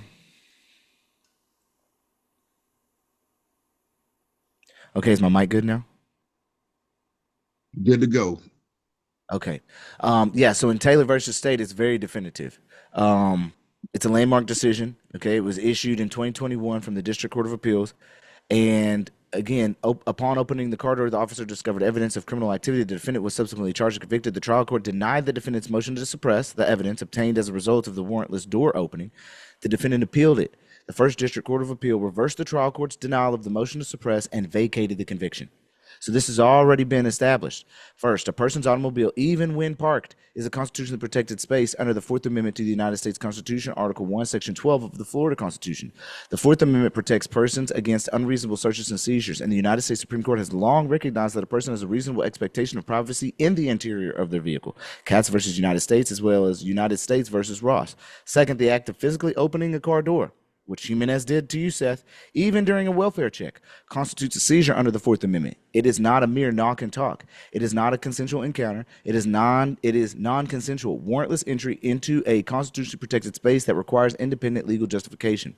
The court held unequivocally that a welfare check does not by itself authorize law enforcement to open a vehicle door. The welfare check doctrine permits officers to approach the vehicle, knock on the window, shine a light, and verbally attempt to rouse an occupant. It does not permit the officer to cross the constitutional threshold of physically opening the door absent one of the following: voluntary consent from the occupant, freely and knowingly given, or exigent circumstances. Specifically, a reasonable articulable belief that the occupant is in immediate danger of death or seriously bodily injury requiring emergency entry.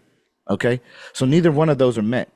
So, like, case has to be dropped. Everything has to be dropped on y'all. Like, it cannot stand whatsoever. It's it's a nullity. It's crazy that the prosecutor's still trying to fight it, but I understand it because he's just trying to save the city money. They know. Yeah, they know. There's no way they're going to win this. From all these. That's not going to happen. Yeah, You're it's not crazy dictating that this. cops have qualified and that guy has absolute immunity. Like, I didn't even know about absolute immunity until all this happened. It's actually crazy to me, this country. No, there's no immunity for them, bro. No, I'm talking about the prosecutor. He has absolute immunity. Oh, okay. Well, you can still get them for prosecutorial misconduct. Best believe, bro. He knows that, yeah, Can I- literally it's all silly, and he's gonna still try to fight it. It's just disgusting. There is no immunity when it comes to constitutional protected right. Period, bro. You can always get around it for real. So what do you want to talk to me And about? jurisprudence. Me and my husband were asleep. 256. Where's he at? I have no idea. Okay. For all I know, they arrested him. I don't know. Okay. Nobody's telling me You're anything. asleep and Yes, I'm asleep. We get a knock on our window. She's like, I don't even know the lady's name, wherever she went. okay. She From an says- officer, right? An yes. officer. Okay. She says she's demanding our ID. She didn't ask us to leave, which we would have gladly left. We were just sleeping. Okay. And people park here all the time, all on the side right here, on this public. We were just asleep, literally doing nothing. On this public what? On this little public easement right here, on this public road, Okay, they park on the road? on the side of this public road, Okay. right here. And if you go down further, there's more spots. And if you go down further, there's more spots. Okay. People park here all the time. How do you know that? Do you live here? I live in Lakeland. Yes, people What's your park here address? all the time. It's on my ID. I gave you guys my ID. I know, but why aren't you guys sleeping at your address then? Because I am not sleeping at my parents' house. I don't want to. Okay, so change address. To what? I'm sleeping in my car. Okay. I'm not breaking any law. I'm sleeping in my car. Why don't you find a public parking spot that'll let you guys sleep there? Okay, Like this is a Walmart? public road. Okay, so dude just said, why don't you find a public spot where you can park at? Walmart. Is Walmart? I want to ask y'all, is Walmart a public? No. No, No, it's it's private, private open to the parking lot. public. No. They can dictate who's there and not. Okay, so can they park where they're currently at right now? Yeah, Yes. it's Yes. public. So it is a I, road. Can't be trespassed from public. I Correct. assume this is also public, right here. Mhm. Because these guys, they don't own this. This is public. Okay. Okay, so she demands our ID. I tell her, what crime have we committed? Okay, because I know the penal statute, 901.1. Trespass either. Wait, say that again? An officer cannot solicit a trespass by themselves. They have No, to they have can't. it. Yep. Right. Yep. 51, you don't have to provide your ID unless you have been committed a crime or suspicion of committed a crime. Okay. So you know a Okay. lot about the law. So, Okay. yes, what crime have I asked her, perfect, what crime have I committed? Okay. And I'll give you my ID, happily. Tell me Okay. what crime I committed. Because we would have just left. That's easy. Okay. It's no problem. She's like, you're breaking the 18. law, I need your ID. Okay, tell me which law I broke, I'll give you my ID. That's fine. I would love to. But tell me which law I broke. Okay, she can't. She starts ripping us out of the car. All these other cops come. They're talking about how they're going to tow my car. And I give them my ID under threat of arrest. They threaten to arrest me if I did not provide my ID, which I'm a passenger. I've committed broken no law, committed no crime. I know I don't have to give my ID, but under threat of arrest, I provided. That's fine, that's easy. Okay. Okay, so now here we are. Still, we were just asleep, not committing any crime at all. We would have gladly left. Okay. And now we have 1, 2, 3, 4, 5, 6, like 10 cops here impeding the roadway. Oh, And now that's we're what they told us we're that- concerned with the roadway? No, that's It's what they public. told us. They told us that we were impeding the roadway, and that's why we were breaking the law, and we Okay. needed to provide our ID. Which you we're think- not impeding the roadway. Cars can get through. All right. They've been doing that all night. Mhm. You guys are impeding the roadway, actually. Okay. We'd rather not be. I would love if you didn't. I would love that. All right. I would also love if you didn't tow my car, because I've committed no crime, and I have a little kitten. Okay. Can I talk now? Absolutely. Okay. Do you think all of this might have had something to do with the way you guys woke up and maybe some of the attitude Yes, that was because presented? the way that she woke us.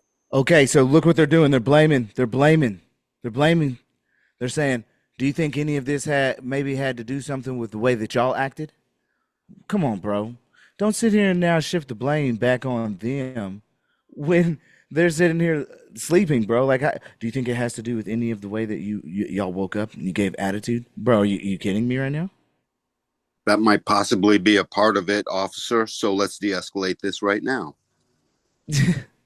I mean, either way, though, just blaming like shifting the burden or blame onto them is crazy to me, anyways. Do you think what happened today do you think it had anything to do with how y'all reacted? Like, what, bro?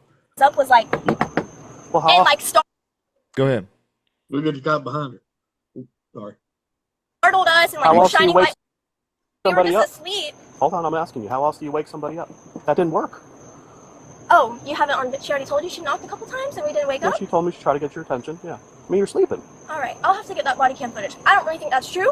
That's so fine. That's just hearsay. But No, it's we not woke, hearsay. we It's woke up she said. and Hearsay. That's hearsay. In the out of court statement is hearsay. She gave us the just craziest amount of attitude. Okay. Threatening to arrest us. So let me when ask all we you were this. doing, we're sleeping. Let me ask you this. What would you like for me to do? Because you said you just want to leave. Yeah, we just want to leave so we can go back to bed. Okay. Do you I have mean, somewhere? we'll go to Walmart. I don't care. We'll listen go to me. park at Listen Walmart. to me. I don't Do care. you have somewhere else to go where you're not parked on a public roadway? Do you have somewhere else to go where you're not parked on a public roadway? That is crazy to me. What do you mean, bro? Authoritarian. Why you're sitting? So you're literally telling her that she can't park on a public roadway to sleep. That is not accurate, bro, at all. I find it. Well, never mind. Shut up. What? Well, go ahead, Rich. You good? Nah, it's just like when you see these iterations time and time again, man. It's just like you would think that you're gonna see something that surprises you, or perhaps maybe one of them is smart enough to just. But it just never happens, man. I'm telling you, bro. It barely and never rarely ever happens. I mean, I was lucky to get one out of. I was lucky to get one out of Hood River. You know, where he's like, "Yeah, you got the right to travel, and yeah, we're not going to issue no citations." I mean, they still did illegal shit to me, but I mean, dude, it's rare. It's very rare, bro. Go, and am I free to stay? Right. Yes. He literally told to go park at Walmart. Exactly. That was his resolution. Oh my god! Why don't you go find a public space to park at, like Walmart? Like what, bro? And they can be trespassed from Walmart. You do? You just said Walmart is public. We could go park there and sleep. That's fine. Well, you'll want to check with them. I'm sure every one of them is different, but mostly they allow people to park over there and use their parking lot. Yeah, that's fine. I know a lot of campers do. I know several places in Lakeland where you can park and it's fine. Okay. I know several. All right. I shouldn't have assumed that this was one. Because, I mean, look what's happened. Well, I shouldn't have assumed that. There's usually homeowners I won't be that doing call. that again. Hold on, I'm trying to explain to you. There's usually homeowners that call when they notice a vehicle parked outside their home that they're not aware of who's in it or what's going on. I understand. That's why we're here. That's fine. I assumed we were on a public roadway and public easement right here. Okay. So, maybe I assumed wrong, but is that correct? Is that an accurate statement? No, you can't be parked here. So this isn't... Well, he just said you can't be parked here. Is that true? Is that true? NF, no fucking way. That's what I'm saying, bro. What are you talking about?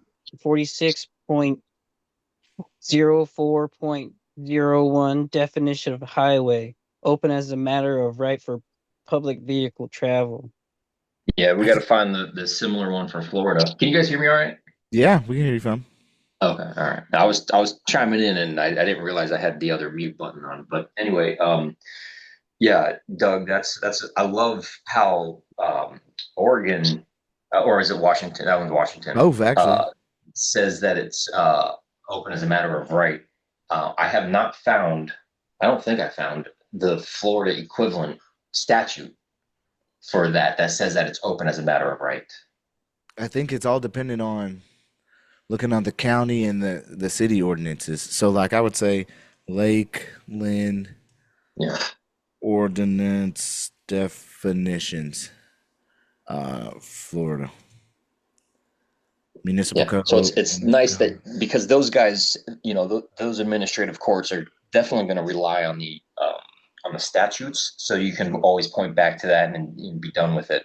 In Florida, they're going to make you do a song and dance, put on a skirt and hula hoop before they're going to recognize it's open as a matter of right. Rules and constructions and definitions. See, we got public space, sidewalk, street. Street. The word street shall be construed to embrace streets, avenues, boulevards, roads, alleys, all other public highways. Let's see. All other public highways is what it says. Let's do street. Street types, use of streets.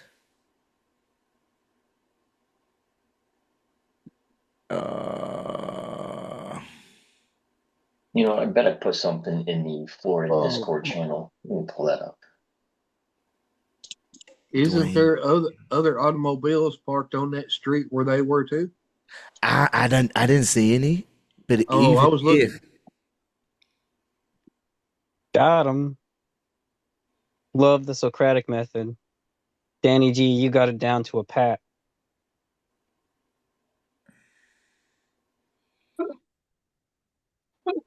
see what else. Street types. Don't buy me no bread. Hard surface streets, I offensive gotta give me streets and some money, man. sidewalks. Yeah, I'd have to find it too. I know I could probably find it though. I just have to find it deeper. All right, let's keep going. Public? Oh, it's public. Okay. Yeah, it's not like a So I park. paid for it with my taxes? Or? Did you? Where do you work at? Are you employed currently? Yes. Where at? I'm my own boss. Okay, self-employed? Yeah. So how do you pay yourself? With No, the people that too pay many. me. Okay, give me a moment. And you're answering too many questions. Where's Andrew? minutes? What side is he on? You said Andrew's answering too many questions? Yeah, for sure. Yeah. I mean, she is, but she's getting them to talk too and kind of lie. And that's what I find is very interesting and good about it is that even though she's talking, Willie, if you don't mute your ass, she's getting them to lie. You know what I'm saying? To admit that it's public, to say that she needs to go park at Walmart. Just their whole demeanor is messed up. Driver.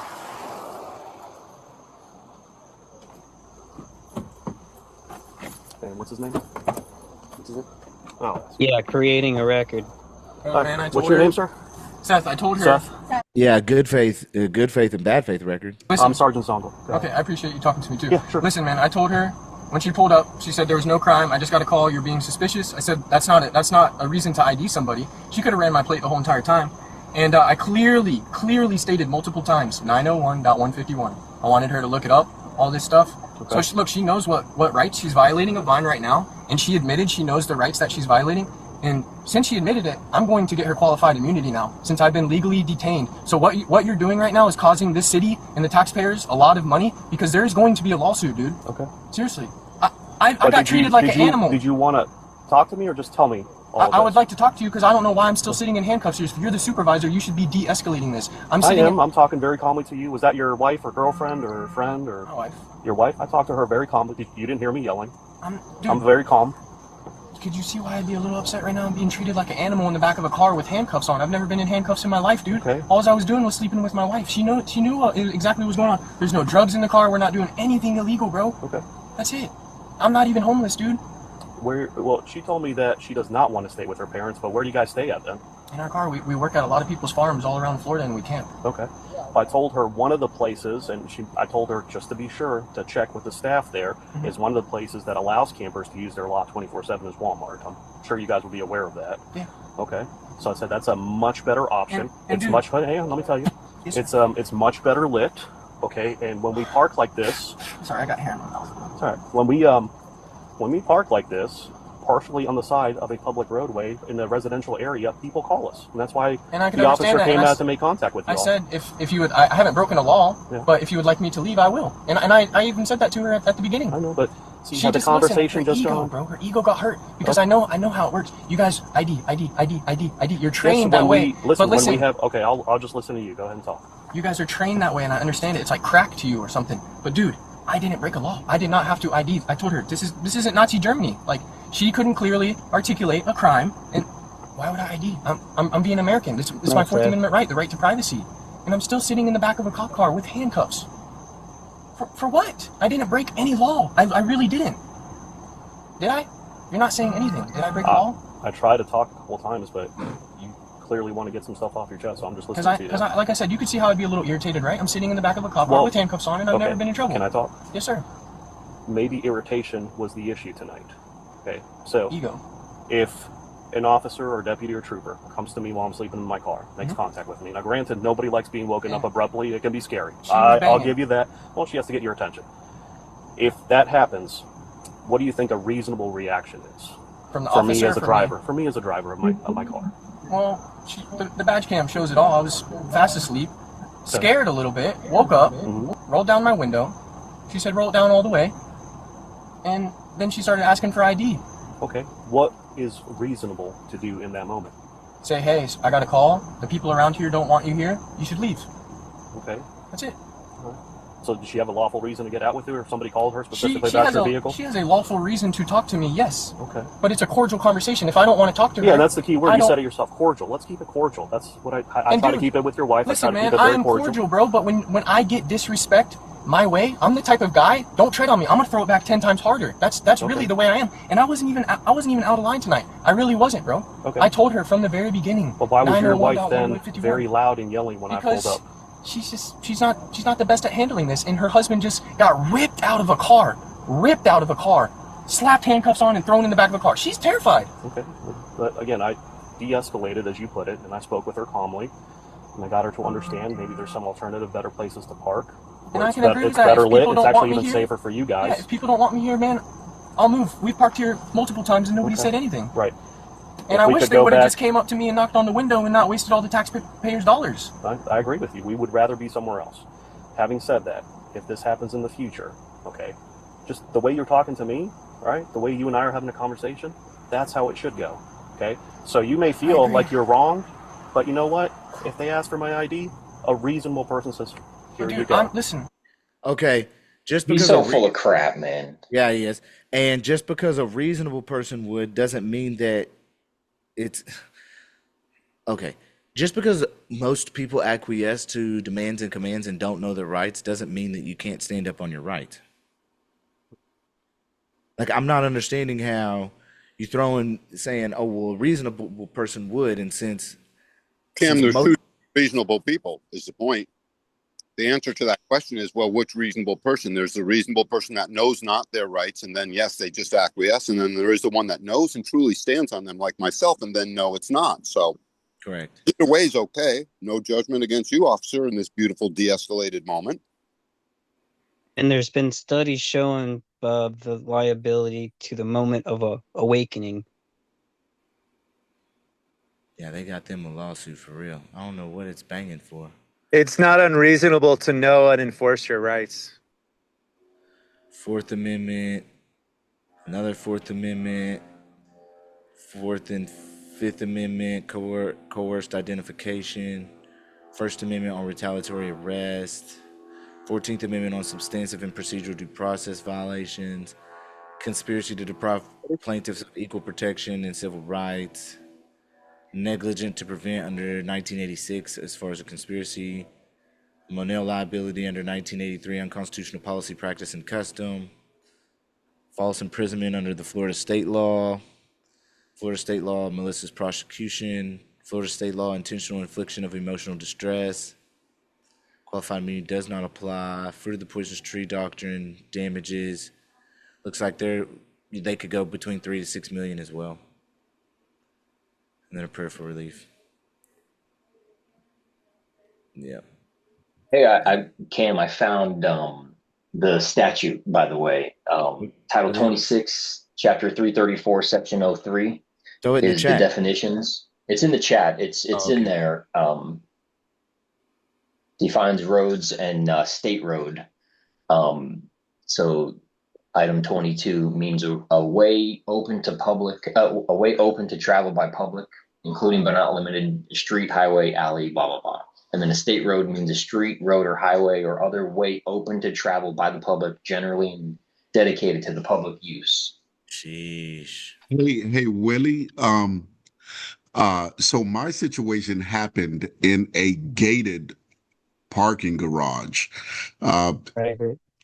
Is that a public parking garage or is it a private parking garage? It's owned by the city, but it has a no trespassing sign unless if you are doing business within a building. So the only way that you're not trespassing is if you're doing business in the building? Correct. Yes, sir. Is that clearly where's that notice? The notice is posted at the entrance of the building. Okay. The building. I would say the one subjective term in there is business. Who gets to qualify what is business? But not only that, even under the presumption that you're not engaged in business, their first order is to give you a notice, an opportunity to leave, not conduct an investigation and arrest. It's knock on the window. Hey, are you here to do business? No. Okay, you're trespassing. You got to go. Not let's escalate this. Give me your ID, and let me violate your rights. So it's a communicate. There's a level when you engage with people in just normal man-to-man, women-to-women type of interactions. There's a gentleman like behavior. Excuse me, this is the situation. Okay, give me an opportunity to respond. Not, hey, let me slam on your window and you need to identify yourself right now. No, that's not how society works. Have any of y'all ever looked up like a code of conduct for officers by their own laws in any of the states? That just popped in my head. Bro, they even got on this right here, private use means the use of any vehicle which is not properly classified as a for-hire vehicle. What statute is that? It's under the Florida statutes, it's under motor vehicles. You're in 24. Go to change your year to 25. No, it's including 25. 25. See, that's chapter 320. Oh. Yeah, section 1 under definitions. Exclusio United. And yeah, they got the street definition on here, but they also got private use on here too, which is amazing. I was kind of confused because they're trying to attach the open container is find a way to get in a vehicle, right? Although it's a non-criminal activity, so I don't even know how that gives them access into my car. But the open container law is only a way open to public travel, right? And so the parking garage I was in is gated, and it's only, it's not open for public travel, right? Like it's restricted entrance. Like, would that apply under the open container statute? I didn't hear all of that. I don't know what the open container statute is, but can you repeat that again? I apologize. No, sorry about that.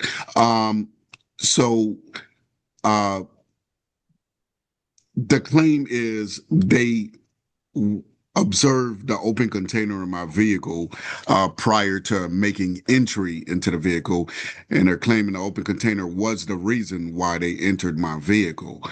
So under the open container statute, it says that it doesn't make a difference between private and public. It just says that the open container cannot be on a road open to public travel.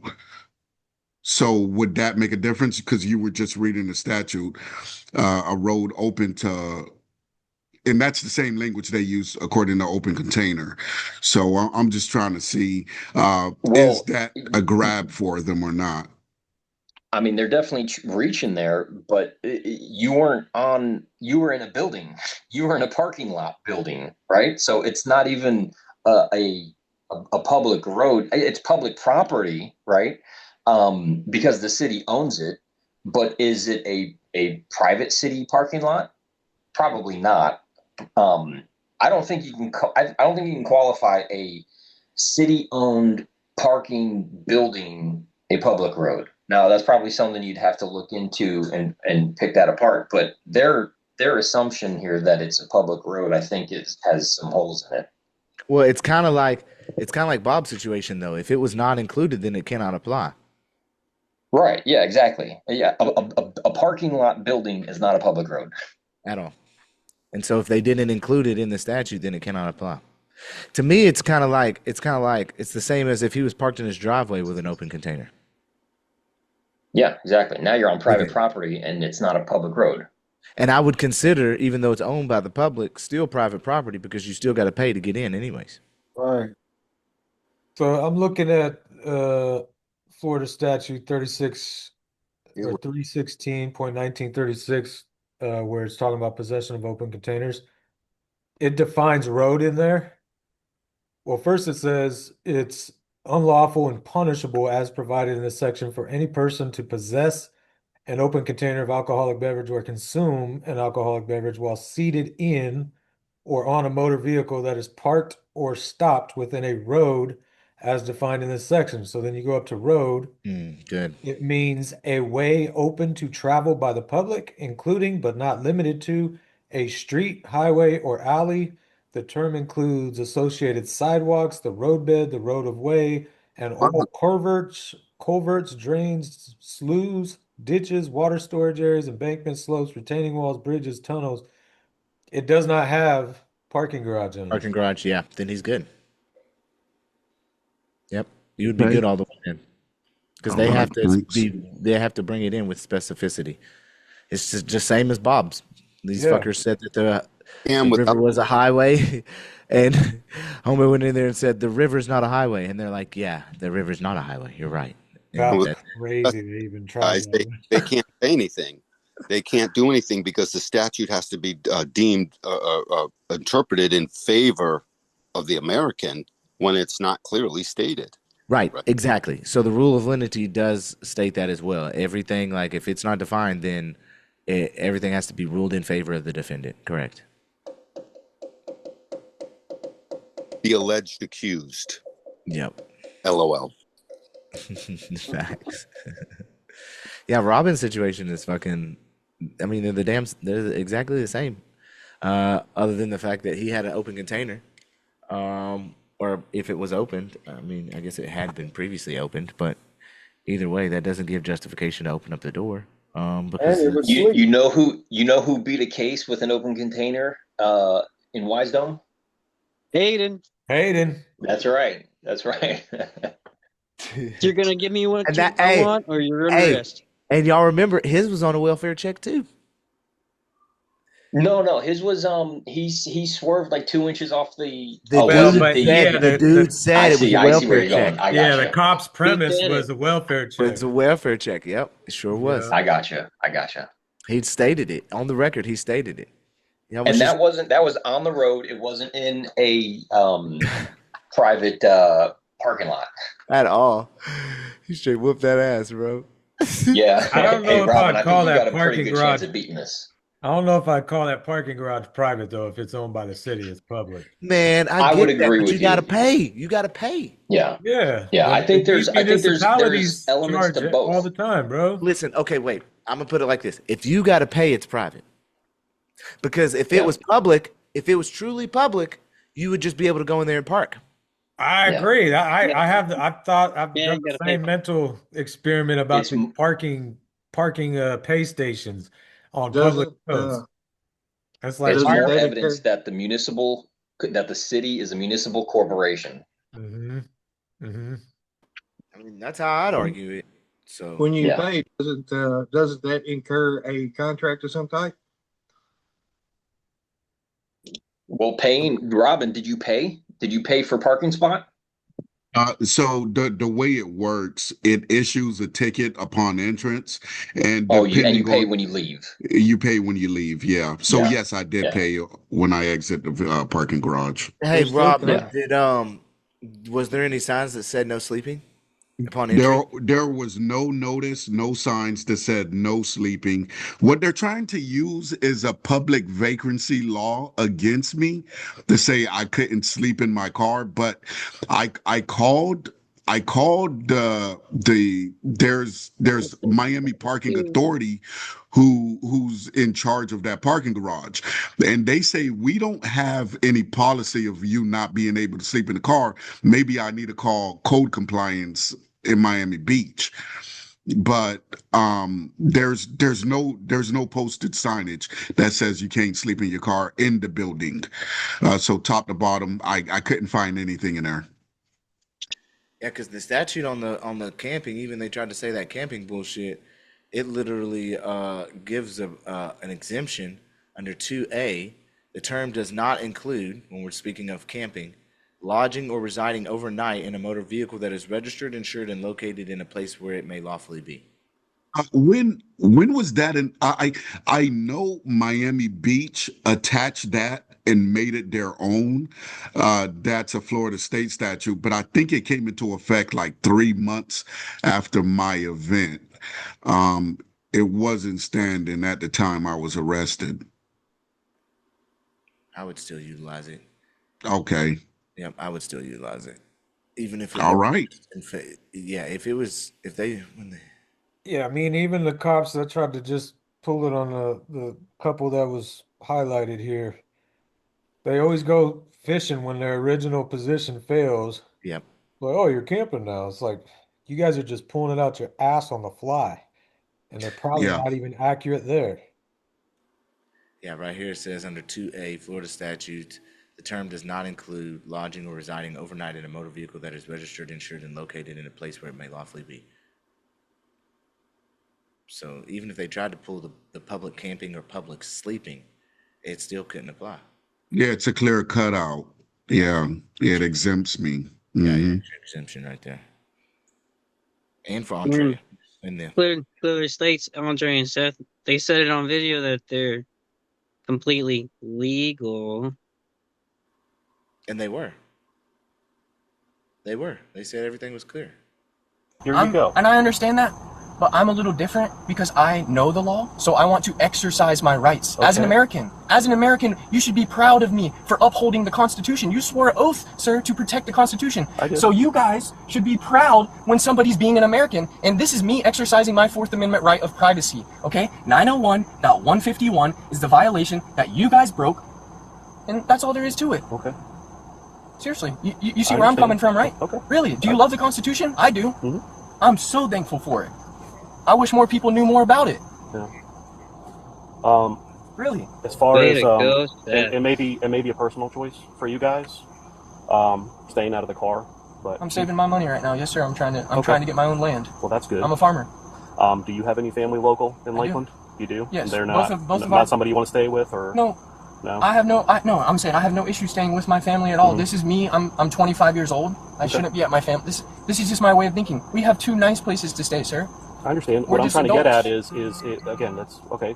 I give you that. I love the fact that y'all want to be independent. Mm-hmm. But again, just understand there's understand. there's better places to park for the night than where you won't get calls. People sir. won't call because they're concerned for either your safety or theirs or their property or anything like that. And I can understand how some people were programmed to think this looks bad, but you know what? At the end of the day, man, we didn't do anything wrong. I'm just a human being, bro. Yeah. And yeah, it's a little rough right But now that's for what me. I'm saying. So like, where this would have gone completely different is If I would have just have the same licked her boots conversation. and gave her my ID, Yeah. and it would have went fine. No, because I'm saying I'm putting myself in your shoes. Well, I'm just telling you, her ego got hurt, man, and she's ripped me. Want to be independent. Mm-hmm. But again, just understand there's I do understand. there's better places to park for the night than where you won't get calls. People sir. won't call because they're concerned for either your safety or theirs or their property or anything like that. And I can understand how some people were programmed to think this looks bad, but you know what? At the end of the day, man, we didn't do anything wrong. I'm just a human being, bro. Yeah. And yeah, it's a little rough right But now that's for what me. I'm saying. So like, where this would have gone completely different is If I would have just have the same licked her boots and conversation. gave her my ID. Yeah. He said, yeah. He said, yeah. He goes, if I would have licked her boots, That's and why gave her my ID. And he said, yeah. He said yes. He said, yes. We'll give That's you what some I'm A1 saying. steak sauce too. Yeah, That's what I'm they're prepared. That's what I'm saying. It's so good that they got them to talk like this, though, bro. For the Yeah. statement of facts and the things that they have to admit and not admit to, via depositions that's and true. shit like that. It's good, bro. It's good, bro. And it would have went fine. No, because I'm saying I'm putting myself in your shoes. Well, I'm just telling you, her ego got hurt, man, and, Okay. and she's ripped me out of a car, bro. She ripped me out of the car. If I would have resisted, oh my gosh, All dude. right. Well, obviously, vehicle comes back clear, the tag. Your wife's got a good DL. She's free to go. Okay. Were you told what you were placed under arrest for tonight? No. You were not? No, sir. Okay. Ms. Jimenez, Yes, sir. is it resisting without? Yes. Okay, resisting without violence. So that's Did when you you just hear what I impede. said, bro? I'm trying to explain So to you. why would you let her do this? Okay. That's when you impede an officer's You're gonna lawful ruin my investigation. perfect record, bro. You guys are Hold gonna on. book me. I did not make Take any me- life choices tonight. I'm just talking calmly to you and your wife. That's all. Bro. Okay. I mean, at the end of the day, it's fine because, like I said, I'm gonna get a bag for this because she violated my right. The best statement. The best statement. The best statement, bro. What'd he say? Dude, What'd he Seth's showing say? another one. What'd he say? You're ruining my record, but that's all right. I'm gonna get a bag for this. Right? Okay, I But understand. dude, you could stop this right now because you know what she did is not right. What am I resisting? Exactly. You could stop this right now, and that's why you're going to be involved in a conspiracy charge, because you have and you know that everything right now could be reversed. You could do the right thing, but you chose not to, Sergeant. Seriously, you're the supervisor. Please articulate this in your head. Do your investigation, officer. Please, because if I go to jail, this is a very, very bad thing. Okay, It really I is. understand. Is there anything else that you want to know of me tonight? Because we've Yes, sir. kind of gone full circle. Can you now. articulate how I was resisting? That's going to be her job. She's Dude, going to do she's that. a in retard. Her Okay. ego's hurt. All right, She's watch a your head. retard, bro. Watch your head. Ah. The cop was done after that. What's he say? She's a retard. Yeah. No, that's great. Man. That's great. You're calling her out on her low IQ. He's so quick, bro.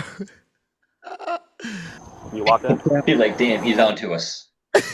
She's a retard. Make sure You can resist an unlawful arrest. Yep. you go 10-12 when you go down there. Okay. All right, I'll have another unit go with you. Do you have any questions for me? No, I'm sending the PC now to you. Okay, I'll go and review it right now. Okay, thank you. Alrighty, ma'am. So next time an officer asks you to ID yourself, you have to ID yourself. Okay. Okay, so the officer just stated, when an officer requests for you to ID yourself, you must ID yourself. Is that true? No. False. Nope. False. Oh, I can't wait to see that. I can't. Go ahead. No, go ahead. I want to hear from you, Joe. I was just going to say, I can't wait to see what kind of deposition that looks like and cross-examination. Okay, Jimenez, back this up with what you're claiming here. 100%. Yeah. Police policy cannot override the protections of the Fourth Amendment. At all. We're here for a reason, okay? So you're free to go. I'm not gonna put you to jail. Thank you. I could have towed your car and I could have taken you to jail. Do you understand? Okay, could she have towed the car and taken her to jail? No. Yeah, Absolutely unlawfully. not. No, not I mean, lawfully. not lawfully. Okay, Absolutely not. and if she was gonna tow the car and take her to jail, what would she tow the car and take her to jail for? Yeah, she hasn't articulated any kind of crime that she's committed. Protecting, demanding, and invoking the protections of the Bill of Rights is why you're towing the car and putting him under arrest. I don't know if you guys noticed the sergeant ordered a 1012 code. Yep. Which is basically like telling them to be discreet over the radio. They know these guys know what the hell they're doing. So now he's telling everybody to shut the fuck up. Sorry. Interesting. Wait, hold on. So wait, say that again. It's a 10 what code? 1012. Just type in code 1012. Yeah. Yeah, he did say that. He said, make sure when you leave your 1012 and I'll have another unit with you. Stand by. Absolutely. Besides of all the cop shows you've seen, this is not a cop show. So when a cop asks you to ID yourself, you ID yourself. Oh, I will next time. Yes, Thank you. ma'am. Yeah, you're Take free to care. leave. And where's my husband? He's going to jail For what? for resisting. Is that law or policy? No, it's not. Ma'am, just go ahead. You've been given the pass to go. Go ahead. Just get in your car and leave.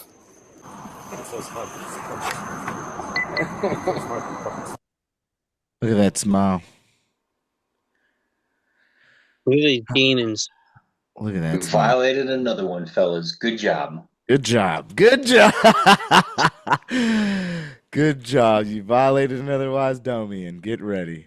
I hope we get to see their faces in court. Oh no, I'm telling you, man, they're having nightmares. So this one's going to be a good one. We'll have to see how much Seth and Andrea will involve themselves with us. I'm not sure if they're going to drop their attorney or keep them going, or if they're going to go pro se, or if they're going to work with us as far as doing a complaint or anything. But I did draft up a complaint really quickly. It's probably not perfect or in alignment all the way because we don't have. I mean, we got a full transcript. So, but yeah, we'll have to see how that goes. We'll have to see how that goes. Very interesting situation. These welfare checks in Florida are just getting out of hand. Florida is the worst state, I swear. It's like 80% of our people, bro. It's like 80% of our people is Florida. It's like all we talk about is Florida. It's always a police state. All we talk about is Florida. Okay. What I guess we can move into now is maybe Robert's situation. Let's see if I can check it out and find it. Robert, you want to explain what's going down? Yeah, so those of you not aware of my situation, I was stopped back in April 2024, and I was on vacation with my family, um, driving, we're traveling in my private conveyance. I bought a vehicle private personally or intentionally. I had already rescinded my driver's license, and they stopped me. CHP stopped me for no registration. And then I explained to him what the deal was and got him on video. He agreed that the whole vehicle code was for commerce. And then basically it escalated all the way up to the captain coming out. I mean, it was kind of like a whole crime scene at this point. I got my 4 toddlers in the car and my wife, and he ordered them to break my window out. It was basically because I was standing on my Fourth Amendment, wouldn't give up ID. And, the captain agreed, understood, literally stated on video, he understands this is all about the Constitution, but today we're going to violate your rights pretty much. And so they broke my window out, drew his lethal weapon on me with my hands up, and arrested me, displaced my family, took the car. On the way to the jailhouse, they were literally trying to figure out what they were going to charge me with. So it was a big conspiracy involved. Um, they took my wife and kids to DMV because they had told her, if you just go get it registered, you keep the vehicle. But my wife had already worked, she worked at DMV previously, and she's telling them there's nothing DMV can do, like there's no fees owed. And because what had happened, the private individual I bought it from, he had paid the fees right before we had bought it. So we knew there was no fees owed. And she got them on video stating that, well, if there's no fees owed, then we can't take it. And then he quickly came up with something else like willful negligence would give them, legal standing to take it. So yeah, they ended up taking my family back to the house we had rented for the vacation. Um, as you can imagine, my wife's in a panic, no vehicle out of our realm, no family around, because we're like 5 hours away from home. Uh, Eventually I bailed out that night, and we were able to get the car out of impound the next day with no registration, no insurance.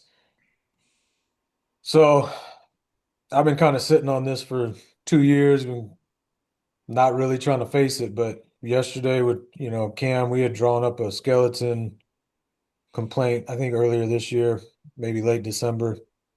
And then kind of revisited it, dwindled it down yesterday, and Thursday night kind of tinkered some things around and got it filed yesterday. So we're going after him for 12.5. Hey, Mazzano, I hate to interrupt, but when he broke your window out with that crowbar, could you say or prove that he had put you in imminent danger? Because if he'd have slipped and it hit you in the head, just Oh throwing yeah. it out there. Yeah, Okay. the moment he started to do that, he put my whole family at risk of imminent danger. Um, this is one of the cases we had cited in there talks about the excessive force, which is one of the a big element of my situation, because no reasonable officer would have went to that degree of force considering the situation. They never once presented the idea or asked if my wife had a driver's license, like, hey, we hear what you're talking about, but just do us a favor, let your wife, drive, or whatever it is. Uh, they didn't do any of that. It was just, straight to threats, and we'll send in a K-9 if you didn't have your family there. So I don't know. I feel like my case is going to be pretty big. because of the situation, like minors that were involved, my wife, and they knew they had knowledge that of the situation. My boy, going after him, going to get him. So, Robert, I think your kids are listed on there as plaintiffs also. Yes. And is that I mean, they're if I remember, there's I think maybe even all of them were in car seats. But Yeah. my point is that how what do you think about them trying to say that they might need an attorney and you won't be able to represent them? Not that there's representation, but they obviously can't litigate this themselves, so they can't do pro se. I'm just throwing it out there as more of a thought exercise. If you thought this through, if the prosecution makes this claim, Yeah, it's or if the judge, I don't know. It's one of the elements on my list to look into more. My position right now is just the mere fact that I'm their guardian. Yeah, of That course. gives me standing to advocate on their behalf. But I need more. I want more lawful basis. I need more. I need to research it more. But that and you're looking for a response, right? If the defendants respond in a way that is bringing up the children, then it's the amended complaint aspect as far as, do we take them out, do we remove them, or do we find an alternative route to actually state that, hey, I am their legal guardian, therefore I'm stepping in fully in that capacity to, I guess, represent them as I'm the guardian of them. But that is a great question, and it is something that may get brought up by the defense. Hey Zach, how you doing? How's the newborn? Hope everything's good. Blessed, thank you. Yeah, you're welcome, brother. That's right. They would be the defense in this part. I'm always used to the prosecution, but anyway. Yeah, so it's good. It would be good just to see a response from them, right? And then, of course, he gets 21 days from their first response to file an amended complaint without leave of court or request from leave of court. I've had to go to where I've had my second amended complaint approved to where we finally moved the case forward, right? So I've had to do a complaint, then a first amended complaint, then a second amended complaint before the case got moved forward as far as W.S.B. is concerned. So those options are still available. Yeah, it's all about bringing something forth, seeing if they're going to try and hit for a 12B6 or if they're going to respond, what the response is and how they're going to move tactically moving forward. And then if we have to file that amended, then file that amended. And there's some elements too that I'm still sitting on for an amended that, like you said, I'm waiting to see how they respond. But I still got some stuff in the back pocket that we didn't really show yet. Yeah. But yeah, I mean, there's another element of this is 2 of my kids do not have a birth certificate or a social. So, and when you talk about the state having to represent them, to me, there's no. I'm the guardian. Like, I'm next. I would be the lawful man, like as their father, to step into that position. Yeah. That's just where I'm at right now. I could be wrong, but no, I agree with you.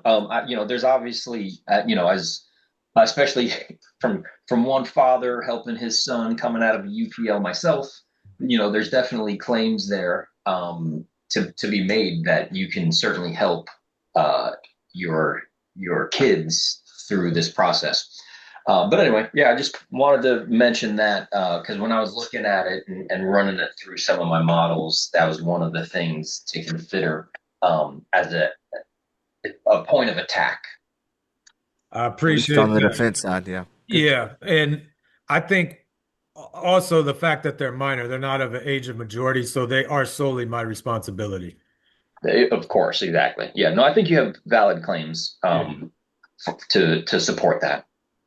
So it just maybe it's a matter of they're removed from as a plaintiff, but I think that's the worst case scenario when it comes down to it. So yeah, anyway, they'd probably just be removed as a plaintiff, but I'd still think the damages would still apply, even if they are. Oh, absolutely. Yeah. Congratulations on bringing your lawsuit, bro. It's time. Nah, thank you, man. Thank you for the Wisedome. Thank you, Cam. Like, this last week is rough. I just lost my grandma on my dad's side. She was Sorry about 99. that. She's 99, bro. 99 though. She had a good life, and Wow. she's been around my whole life. So So you should have learned a lot from her. She was wise. yes, ma'am. Yes, sir. She was the matriarch of the family in a sense, for sure. That's Some of crazy. y'all that don't know, I got 18 siblings. I got 10 brothers and 7 sisters from the same mom and dad. That's You got wild, a team, bro. boy. That's You got wild. a team. Smokes. Yep. Word up. You got a team. But For chefs, real. because of my grandma. Crazy, bro. That's awesome. Wow. That's a big family. That's pretty cool, bro. You should Yeah. be very proud to have that because that's rare these days. Yeah, no doubt. Now that the rest of your siblings see that you're doing what you're doing, maybe they'll follow suit. You set Man, the you know, standard. everyone was talking about it in 2020 and 2021, but then once the dust settled and life got back to normal, I'm like on an island out here. They all like, yeah, we're gonna see what Bo does, and then we'll follow suit. It's like, nah, I'm not gonna be the test dummy for all y'all. It takes a lot more than that. But we are technically the test dummies. Yeah, collectively, but you know, you gotta put your part in. Absolutely. Sure. Absolutely. Well, Hey, there's Robert, I was just gonna say congratulations for pushing that suit through. I know you said it was April of 24. I was August of 24, so I got 2 years statute of limitation for my 1983 too. Okay. So I got to get that going, get that ready. You're right here in Cali too, ain't you? Yes, sir. Yeah. Yes, sir. So I'll definitely be keeping everybody updated. I got to finish some work on the complaint. I've had a lot going on since I got back from Texas. So Congratulations on the newborn. thank you. Appreciate it. Yeah, definitely busy with her and the other 2 young ones. So yeah, I'll be in touch with you, Cam. We'll be getting it going soon. For sure. But again, congratulations, Robert. Yeah, Thank you. congratulations on bringing that forward, bro, for real. I wanted to see, there's something I wanted to show y'all. I want to see if I can find in my history real quick. There's a good channel that I follow, this attorney. He does okay. My daughter's been watching all of her stuff on my account. Let me see if I can find it real quick.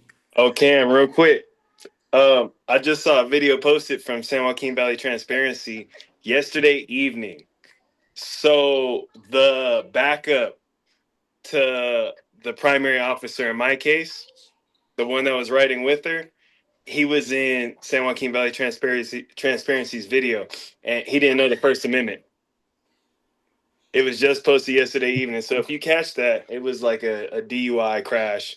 And so he got a chance to speak to him real quick, same officer, and he just asked him about the First Amendment, didn't even have that.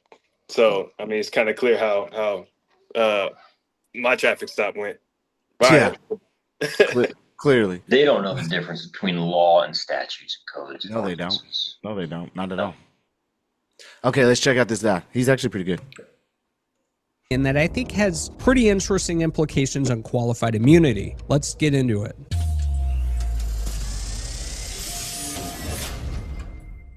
So the case actually wasn't about qualified immunity. The opinion was actually the Supreme Court refusing to expand a common law defense that judges had invented specific for military contractors. As you know, today, that same court, using the same reasoning, citing similar principles, will protect a police officer who violated your rights using a defense that judges also created or invented. I'm Brandon Grable, Texas civil rights attorney, and this is probably the most important case about qualified immunity that isn't. Okay, as we can see, April 22nd, 2026. Okay, now this case is not specifically based on qualified immunity, but what you got to understand is you can articulate certain cases and scenarios in your arguments and in your defense for qualified immunity. Okay, so you're bringing in one principle instead of understanding and comprehension into another. Okay, that is very strong in your arguments. If you can articulate a connection between the two and how they correlate, hey, man, you got a strong argument. I'm telling you right now, I got a memorandum that I'm about to submit in relation to this case and qualified immunity to support my objections in relation to my into Hood River moving forward with their summary judgment. Okay. Actually about qualified immunity. That opinion had a 6-justice majority. Okay, so Thomas Clarence is making some noise right now. Okay, Yeah, I he's seen making the some video. noise right now. All right, he's Yeah. out here really speaking.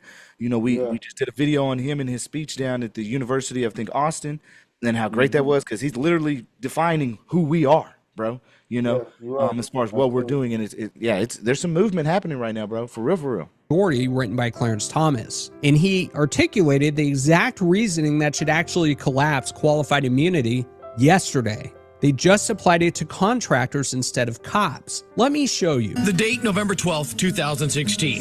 Bagram Airfield, Afghanistan.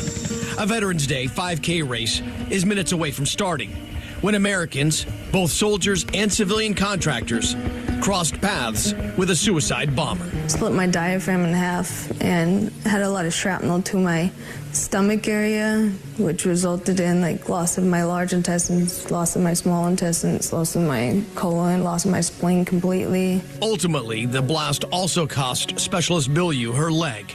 Major Marvin Branch almost lost something much more. I almost lost my family.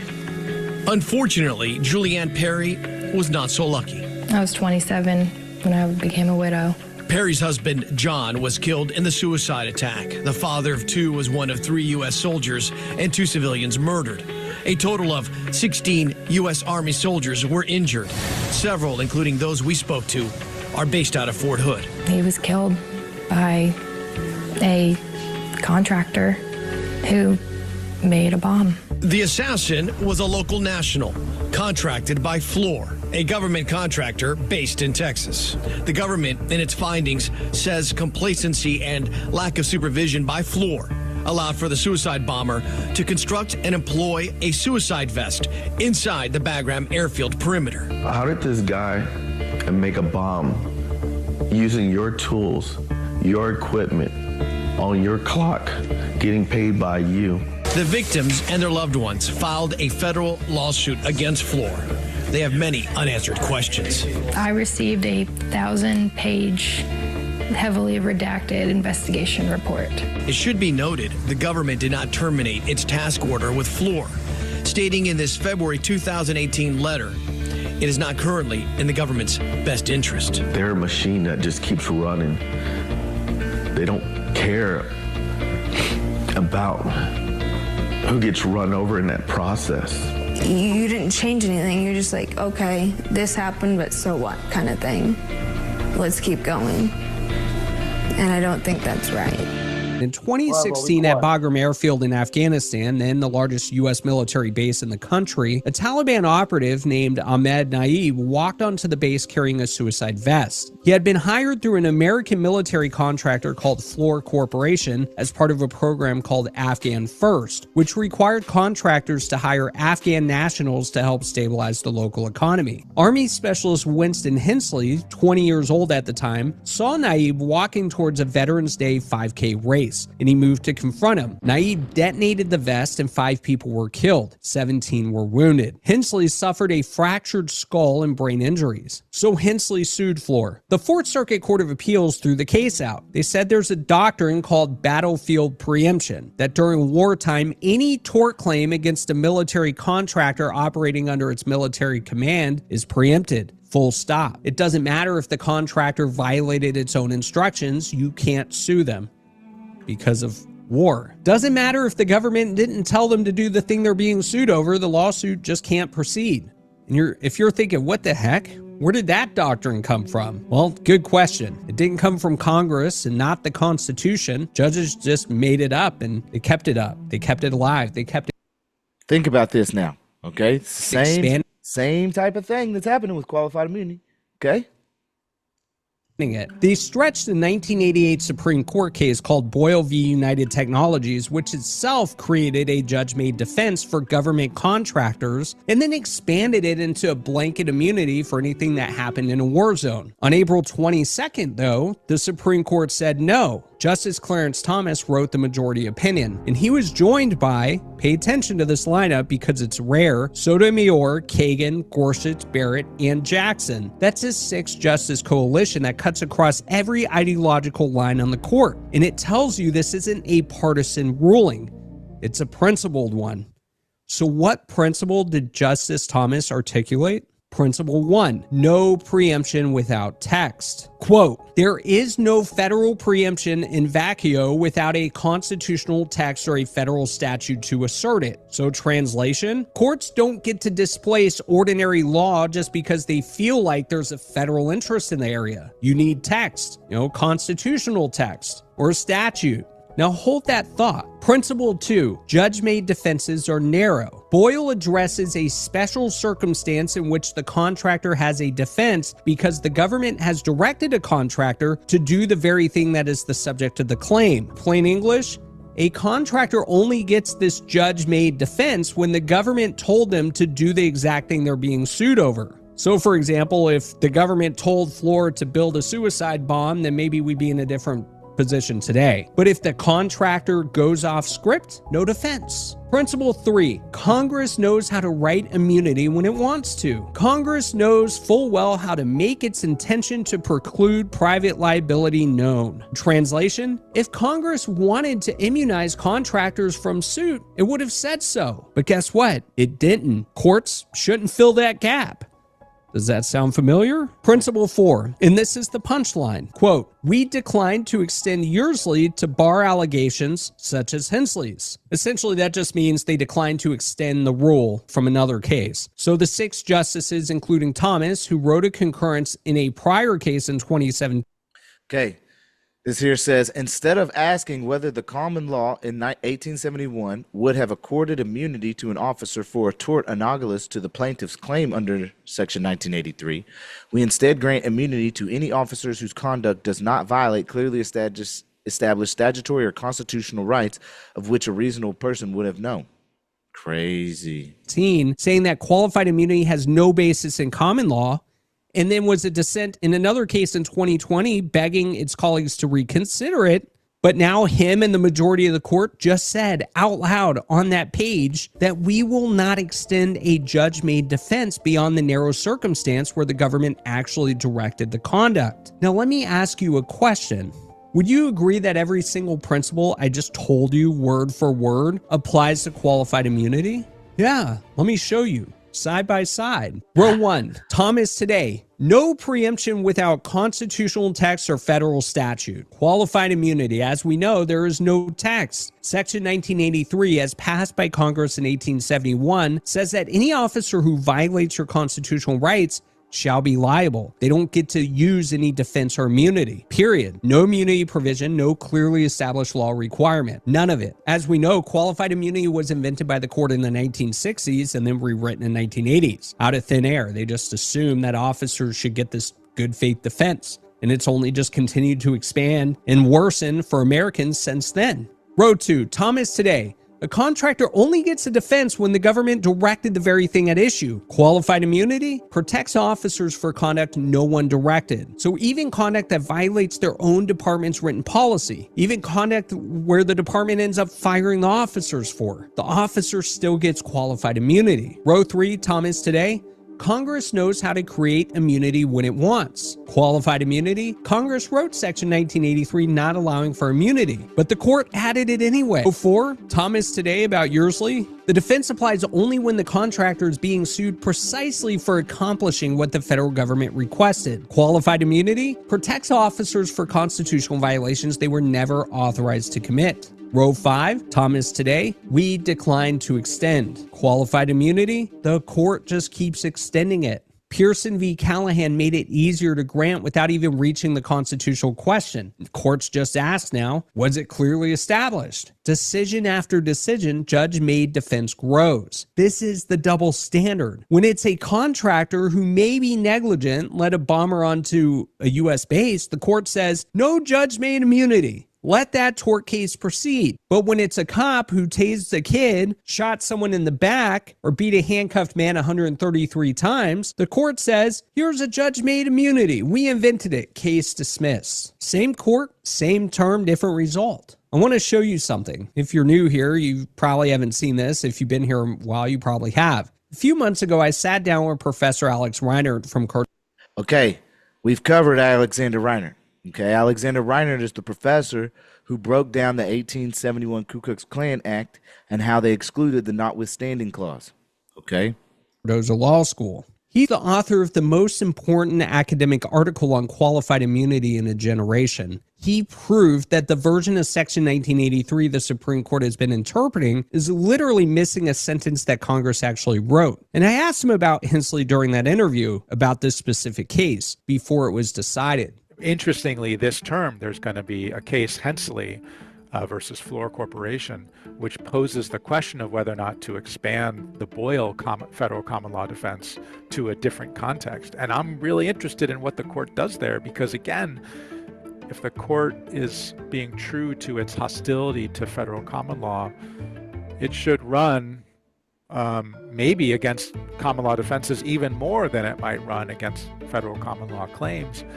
He called it months ago. He said if the court is honest about what it claims to believe, if it is really hostile to judge-made law, it should run away from judge-made defenses, not just judge-made rights. And in that Hensley opinion, that is exactly what 6 justices did. If the court was adhering to its principles consistently, qualified immunity would be more tenuous. It wouldn't survive scrutiny.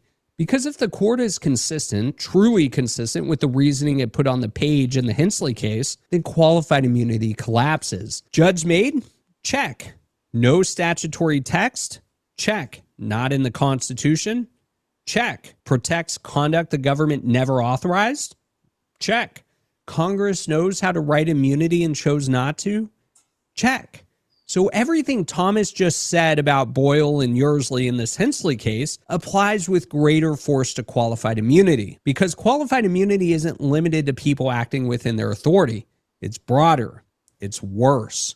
So why is qualified immunity still here? Well, 2 reasons. First, stare decisis. The court hides behind its own past decisions. They've ruled on qualified immunity so many times that overturning it now feels like institutionally destabilizing, even when the reasoning is indefensible. Second, nobody wants to be the court that tells every police officer in America that they can be personally sued. But here's why that case matters today. The intellectual foundation is crumbling in real time. Thomas has already said in print that qualified immunity has no historical basis. Today, he wrote a majority opinion refusing to extend a parallel doctrine using reasoning that would destroy qualified immunity. Gorsuch and Barrett joined him.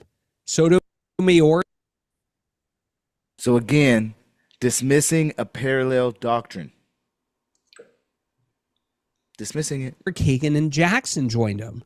6 judges on the record saying that judge-made defenses don't extend past the narrow circumstance where the government directed the conduct. That's not nothing. That's the scaffolding for the case to end qualified immunity. Somebody just has to bring it. So here's a question I want to leave you with if it hasn't clicked yet. If a military contractor loses his judge-made defense because he acted outside of his authority, why does a police officer keep his or hers? The court just answered that question for contractors. It needs to answer it for cops. If you think a doctrine invented by judges with no basis in the Constitution or statute that protects conduct the government never authorized shouldn't be the law, well, share this video. If you're a lawyer with a qualified immunity case on appeal right now, you need to read Hensley now. Yep.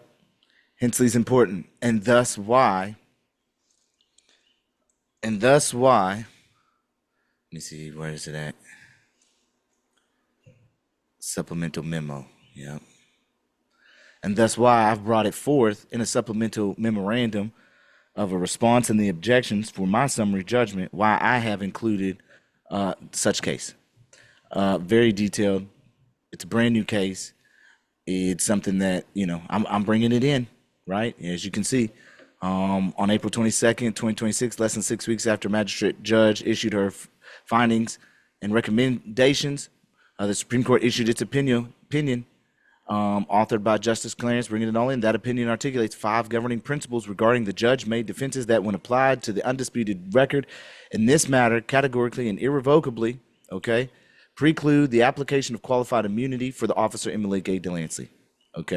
Again, this is not a closed question. Officer Delancey arrested plaintiff Cameron James Wilson for obstruction of justice, a charge that Delancey himself admitted under oath does not exist as a statute in the state of Oregon. But yet, and we're bringing it all in. The notwithstanding clause, what it was admitted, how this memorandum is supported by the federal rules of criminal procedure in relation to their electronic filing, 56, again, bringing in the controlling principles of Hensley versus Floor Court. And as you can see, at least me attempting now to come out here and really argue the qualified immunity to the best of the ability as I see fit currently at this time, right? Because that's what they're leaning on, their qualified immunity in some form or fashion. But do I think I'm going to make it through this summary judgment? Yes. But again, bringing in these new cases that are not specifically for qualified immunity, but can be argued because they're parallel doctrines, is something that we got to stay paying attention to. Whatever is new, whatever is updated out here, to defeat the qualified immunity is what we got to utilize in any form or fashion, right? And bringing in those principles. I think I got all 5 principles in here: 1, 2, 3, 4, and then 5, right? Which is in correlation to the parallel doctrine that has been set forth in Hensley versus Fuller. Welcome back, Andrea. Welcome back, Seth. If y'all are both Sorry, here. our phone died. No, it's all good. We finished going over everything. We did kind of draft up a skeleton complaint here for y'all to kind of bring forward as well. You know, you got a $3 to $6 million lawsuit, you know, that you can bring forward. But we got a skeleton complaint here. Yeah, it's just based off of the transcript so far, but at least it's a basis, you know, a skeleton. Got quite a few officers that you be suing, quite a few of them here. But yeah, y'all definitely got a lawsuit, and we drafted something up a little bit here for y'all. You know what I'm saying? So yeah. Wow. What do y'all think about the Hensley versus Floor concept there in relation to qualified immunity? I was just tuning in at the end there. We didn't catch all of it. Yeah, y'all missed the video that we just watched on. I was trying to see if anybody else had any further comments based on it. Anybody? No? Y'all all quiet on me? Dang. There's a lot of comments though in the chat. I see y'all chatting. I'm missing all the chat. Love it. It Good. sounds interesting. But can you apply that to a traffic stop as well? I mean, especially with my case. Well, the situation here would be applicable to qualified immunity, right? Yeah, with the officer. Yeah. So if the courts are literally saying that we're not going to allow certain things for federal corporations or contractors to do, why are we allowing the cops to do it? Right? If it's not within the text, if it's not within statute, if it's not within the Constitution, how are we allowing something that is just made up to be applicable when we clearly have within the code or the act in and of itself, the 1871 Ku Klux Klan Act, the remedy, which is the notwithstanding, which is that they get no immunity whatsoever. How is it that this is continuing, or how is it continuing to be expanded? We have several justices that have wrote on qualified immunity and how it's not legal whatsoever. And so if we continue to utilize those, which I could just go over, not just Clarence Thomas, but Carlton Reeves' report, right, in his order, which I would have to find real quick for everybody. But so my question, I'm sorry to cut you off. No, do that apply to the judge and the state attorney as well? It would apply to the defense utilizing qualified immunity. So if they're utilizing qualified immunity, these cases are what you would utilize in relation to support the defense of qualified immunity in and of itself. Okay. Justice Gorsuch, like Tenowell was talking about, he wrote a book. Gorsuch. If I copy this one for y'all, let me see. Select all, copy. I'm throwing this in the chat. Someone's entering. Let me throw them in. All right, I'm going to throw this one in the chat as well. And this is Judge Carlton Reeves' report. And you can download this PDF. It's a good lengthy PDF, bro. It's like 62 pages. Let me see, and I'll give you the video too of me reading it I didn't do no commentary. I just read it straight up. So if y'all wanted to listen to it. But there's his report. And I think in conjunction with Clarence Thomas's report, in opinion, with the other 5 judges from the Floor versus Hensley case, and this case, Green versus Thomas, and this opinion coming from Judge Carlton Reeves, if you ever have any issues with qualified immunity in a federal lawsuit, I believe these 2 orders would be the best situation, honestly, to support your claims or arguments against qualified immunity and why they should not be applied, and how qualified immunity literally is hanging on by a thread. And all it really takes is a court to finally make a decision on behalf of one who brings forth these arguments. And that's why I'm bringing forth these arguments, is because I'm trying to challenge qualified immunity as well as of course, push my case forward out of summary judgment. But if I'm utilizing these arguments and nobody's been able to utilize these arguments yet, at least on an actual lawyer bar card type of field, just think of the ramifications there. Just think of the ramifications if Cameron James Wilson versus Hood River actually gets these arguments applied and we move forward out of summary judgment towards trial. It's huge because the judge has to give an opinion. Right now, right now in my situation, what has happened is that they've moved forward with summary judgment. There's no dispute of the facts between their set line of facts and mine, which we all know that there are, right? The magistrate judge literally stated that it was a traffic stop, that I was arrested for a VIN when I was arrested for obstruction of justice. All of these things are contradicted in the depositions, in the transcript, but yet the magistrate judge has made a recommendation to grant the summary judgment and qualified immunity? I don't think so. So we're fighting this. On my end, it's going to be turned in before the 11th of next month, and we'll have to see how are the federal judges now, outside of the magistrate judges, going to apply and do a real review of everything as far as de novo is concerned, and then we'll see if we'll have to take it on an appeal. And that's currently where we're at on that. And I'm honestly excited because whether I get denied or not, I still have remedy, right, to move forward, whether through it's an appeal, whether through it's getting a proper response from the federal district judges now rather than a magistrate judge, that gives an explanation to my arguments that I'm bringing forth. And it's pretty interesting. I also want to go through, maybe not today, maybe on the next one, but Washington State Patrol and how the Assistant Attorney General has brought forth someone who is pro-law enforcement, who has brought forth his arguments in his opinions on how he views the situation, right? This dude has a blog post. He's he's a pro law enforcement, so he's given all his opinions on how the officer was trained to do exactly what he did and how it's okay, and how we're going to defeat that and get that excluded as far as him being for him to testify or be any part of the case whatsoever, or even bring forth his opinions, how they're invalid. So there's actually a lot going on in the background between everybody. Lawsuits, my lawsuits. I brung another lawsuit this week as far as against Richfield. So there's a lot of traction. We got a lot going on, and we're looking forward to a lot of decisions here coming up close that I think are going to be very important to how we maneuver moving forward, right? Because I'm the first one that brought forth a lawsuit, so I'm the first one that's kind of like furthest along. But we're all seeing the challenges that are happening on my end and how we're combating them.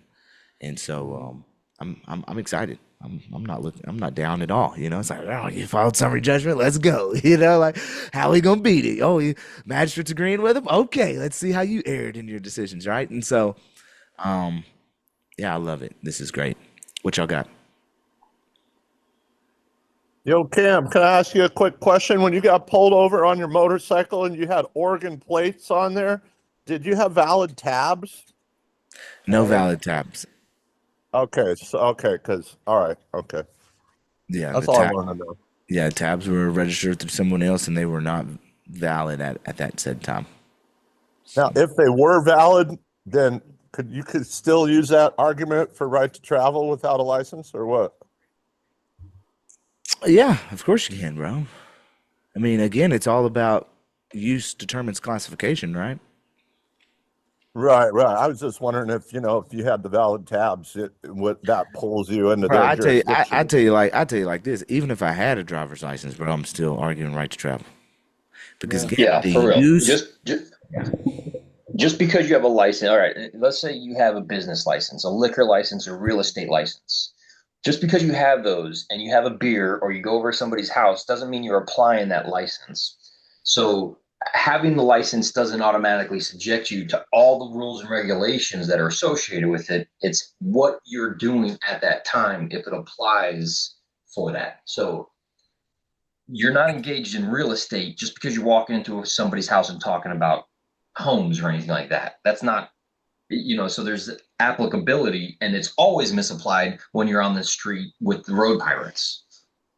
Yep, because the use determines classification, bro. I've got a class a CDL. I'm eventually gonna get rid of it because I just, but yeah. And kind of an interesting thing, I've got to the point I've sent out those notice of liabilities. I hand delivered a couple, and the ones I can't drive to, but I know I'm going to be traveling through that county. I've sent them out registered mail, and trying to get back in shape. I bought a bicycle and I ride it through Princeton as much as I can. So yesterday morning, I seen a state trooper in there. They got to get that quota.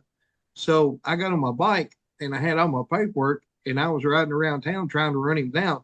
I was going to stop and record our conversation and start hammering it. And see, I've got the all the KRS of warrantless arrest, and it basically says the officer has to see you commit a felony. Mm-hmm.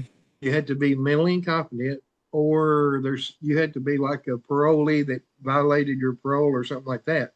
So I was going to get it on video or audio recording, but when I bet I rode 10 miles through town yesterday, got a flat tire, everything. But I was hunting him down. I was going to catch him, stop somewhere, and start asking him and start pulling out paperwork. Say, well, I sent this to Kentucky State Police. I've sent it to the notice of liability. Man, I've sent it to Kentucky Department of Transportation. I'm hitting them all up. So, but I couldn't find him. I was gonna put him on the spot. I was gonna say, hey, let's talk for a minute. Be nice, cordial. Run through all this, and yeah, I was hunting. And I was going to tell him, like, man, I'm doing this so we the people, can have a better understanding of each other and what his duties are. I was going to be professional as I could and just see, because there's a couple. I seen a video that Kentucky State Troopers, if you watch it online on YouTube, it looks like Army or military. They got like a drill sergeant, everything.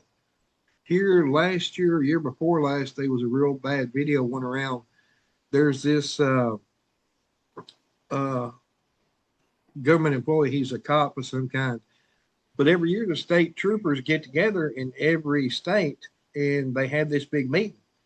And this one state trooper from Illinois was standing up in front of everybody saying that he was ready to shoot somebody and all this. I was like, holy crap, and it was crazy, man. But I just kind of wanted to throw that in there. I was trying to hunt down a state trooper. You're still on my bicycle. But I'm trying to hunt them down. Yeah, man, them notice liabilities is important. You want to establish a good faith record that you're standing on your rights and you're putting them on notice. Again, notice is of the most importance. And establishing these corporations abide by your rights. Again, there's always a rebuttable presumption out there, right? We know the residency is a rebuttable presumption. But yeah, they're legally able to do whatever they're doing until you invoke, right? So you reserve all rights, whatever it may be. They kind of have, they have that until one is put on notice. And that's the most important thing. So I've got long copy birth certificates on the way, short, just a regular birth certificate of birth, of live birth. I've got since I was adopted by my grandparents, I have to get a judge to unlock that. But I just sent in my cancel registration, voter registration. So I'm trying to cut all the little ties, rescind the contracts or revoke, however you want to do it. So it gives them less meat to chew on, because you never know what they're doing but I'm working on it. What I wanted to do too, Seth and Andrea, is I'm developing right now a motion or notice and demand to dismiss as unconstitutionally or not dismiss, but suppress.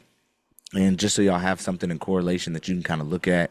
I don't know what Homie has filed. I did do the document request to see if, I did see they still haven't sent it over yet. I don't see any email coming through as far as, I could check my spam too, but I don't think it's going to come as spam. Let's see. Nope. Yeah, so I'm looking for a response in relation, but maybe it won't even automatically respond until like Monday or Tuesday. But I'm trying to get that document as far as the motion to suppress that y'all's lawyer filed, but I still don't see it yet. But did want to give y'all at least something on our end here as well, just so that you can see, and something that you should, maybe expect, because we try to bring it the highest order that we possibly can in every form or fashion. And from what I've noticed, let me see, I'll download it real quick. Notice a demand to suppress.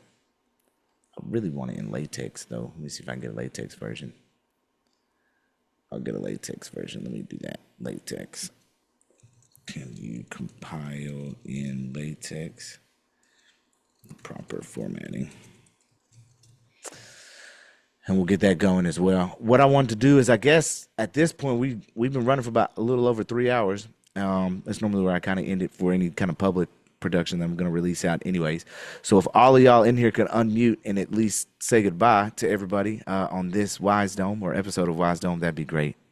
Bye, Peace, everyone. everybody. Good night, Goodbye, y'all. y'all. Peace. Good night, Later, America. YouTube. Bye, Bye, everyone. you Thank you. YouTube. Appreciate everything, you guys. Bye.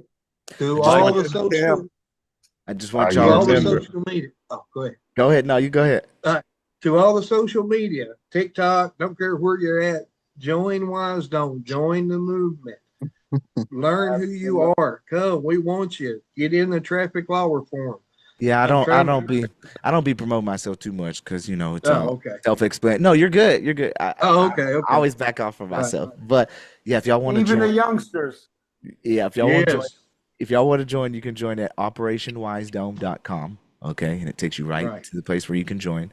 And you get a lot of access. It's not just access to these, but it's access to all the books, full access to the Discord, the Trust Game series. I mean, And it's the pretty most important, you get access to all the people. You get access to all the people. That's right, Power baby. inherent in the people, baby. Howard. Grand rising. Come on. Don't be scared. Come on. Y'all remember, I am you, we are us, all a part of the great I am. And we see y'all in the next episode. I want to say bye. Bye, Cam's merch.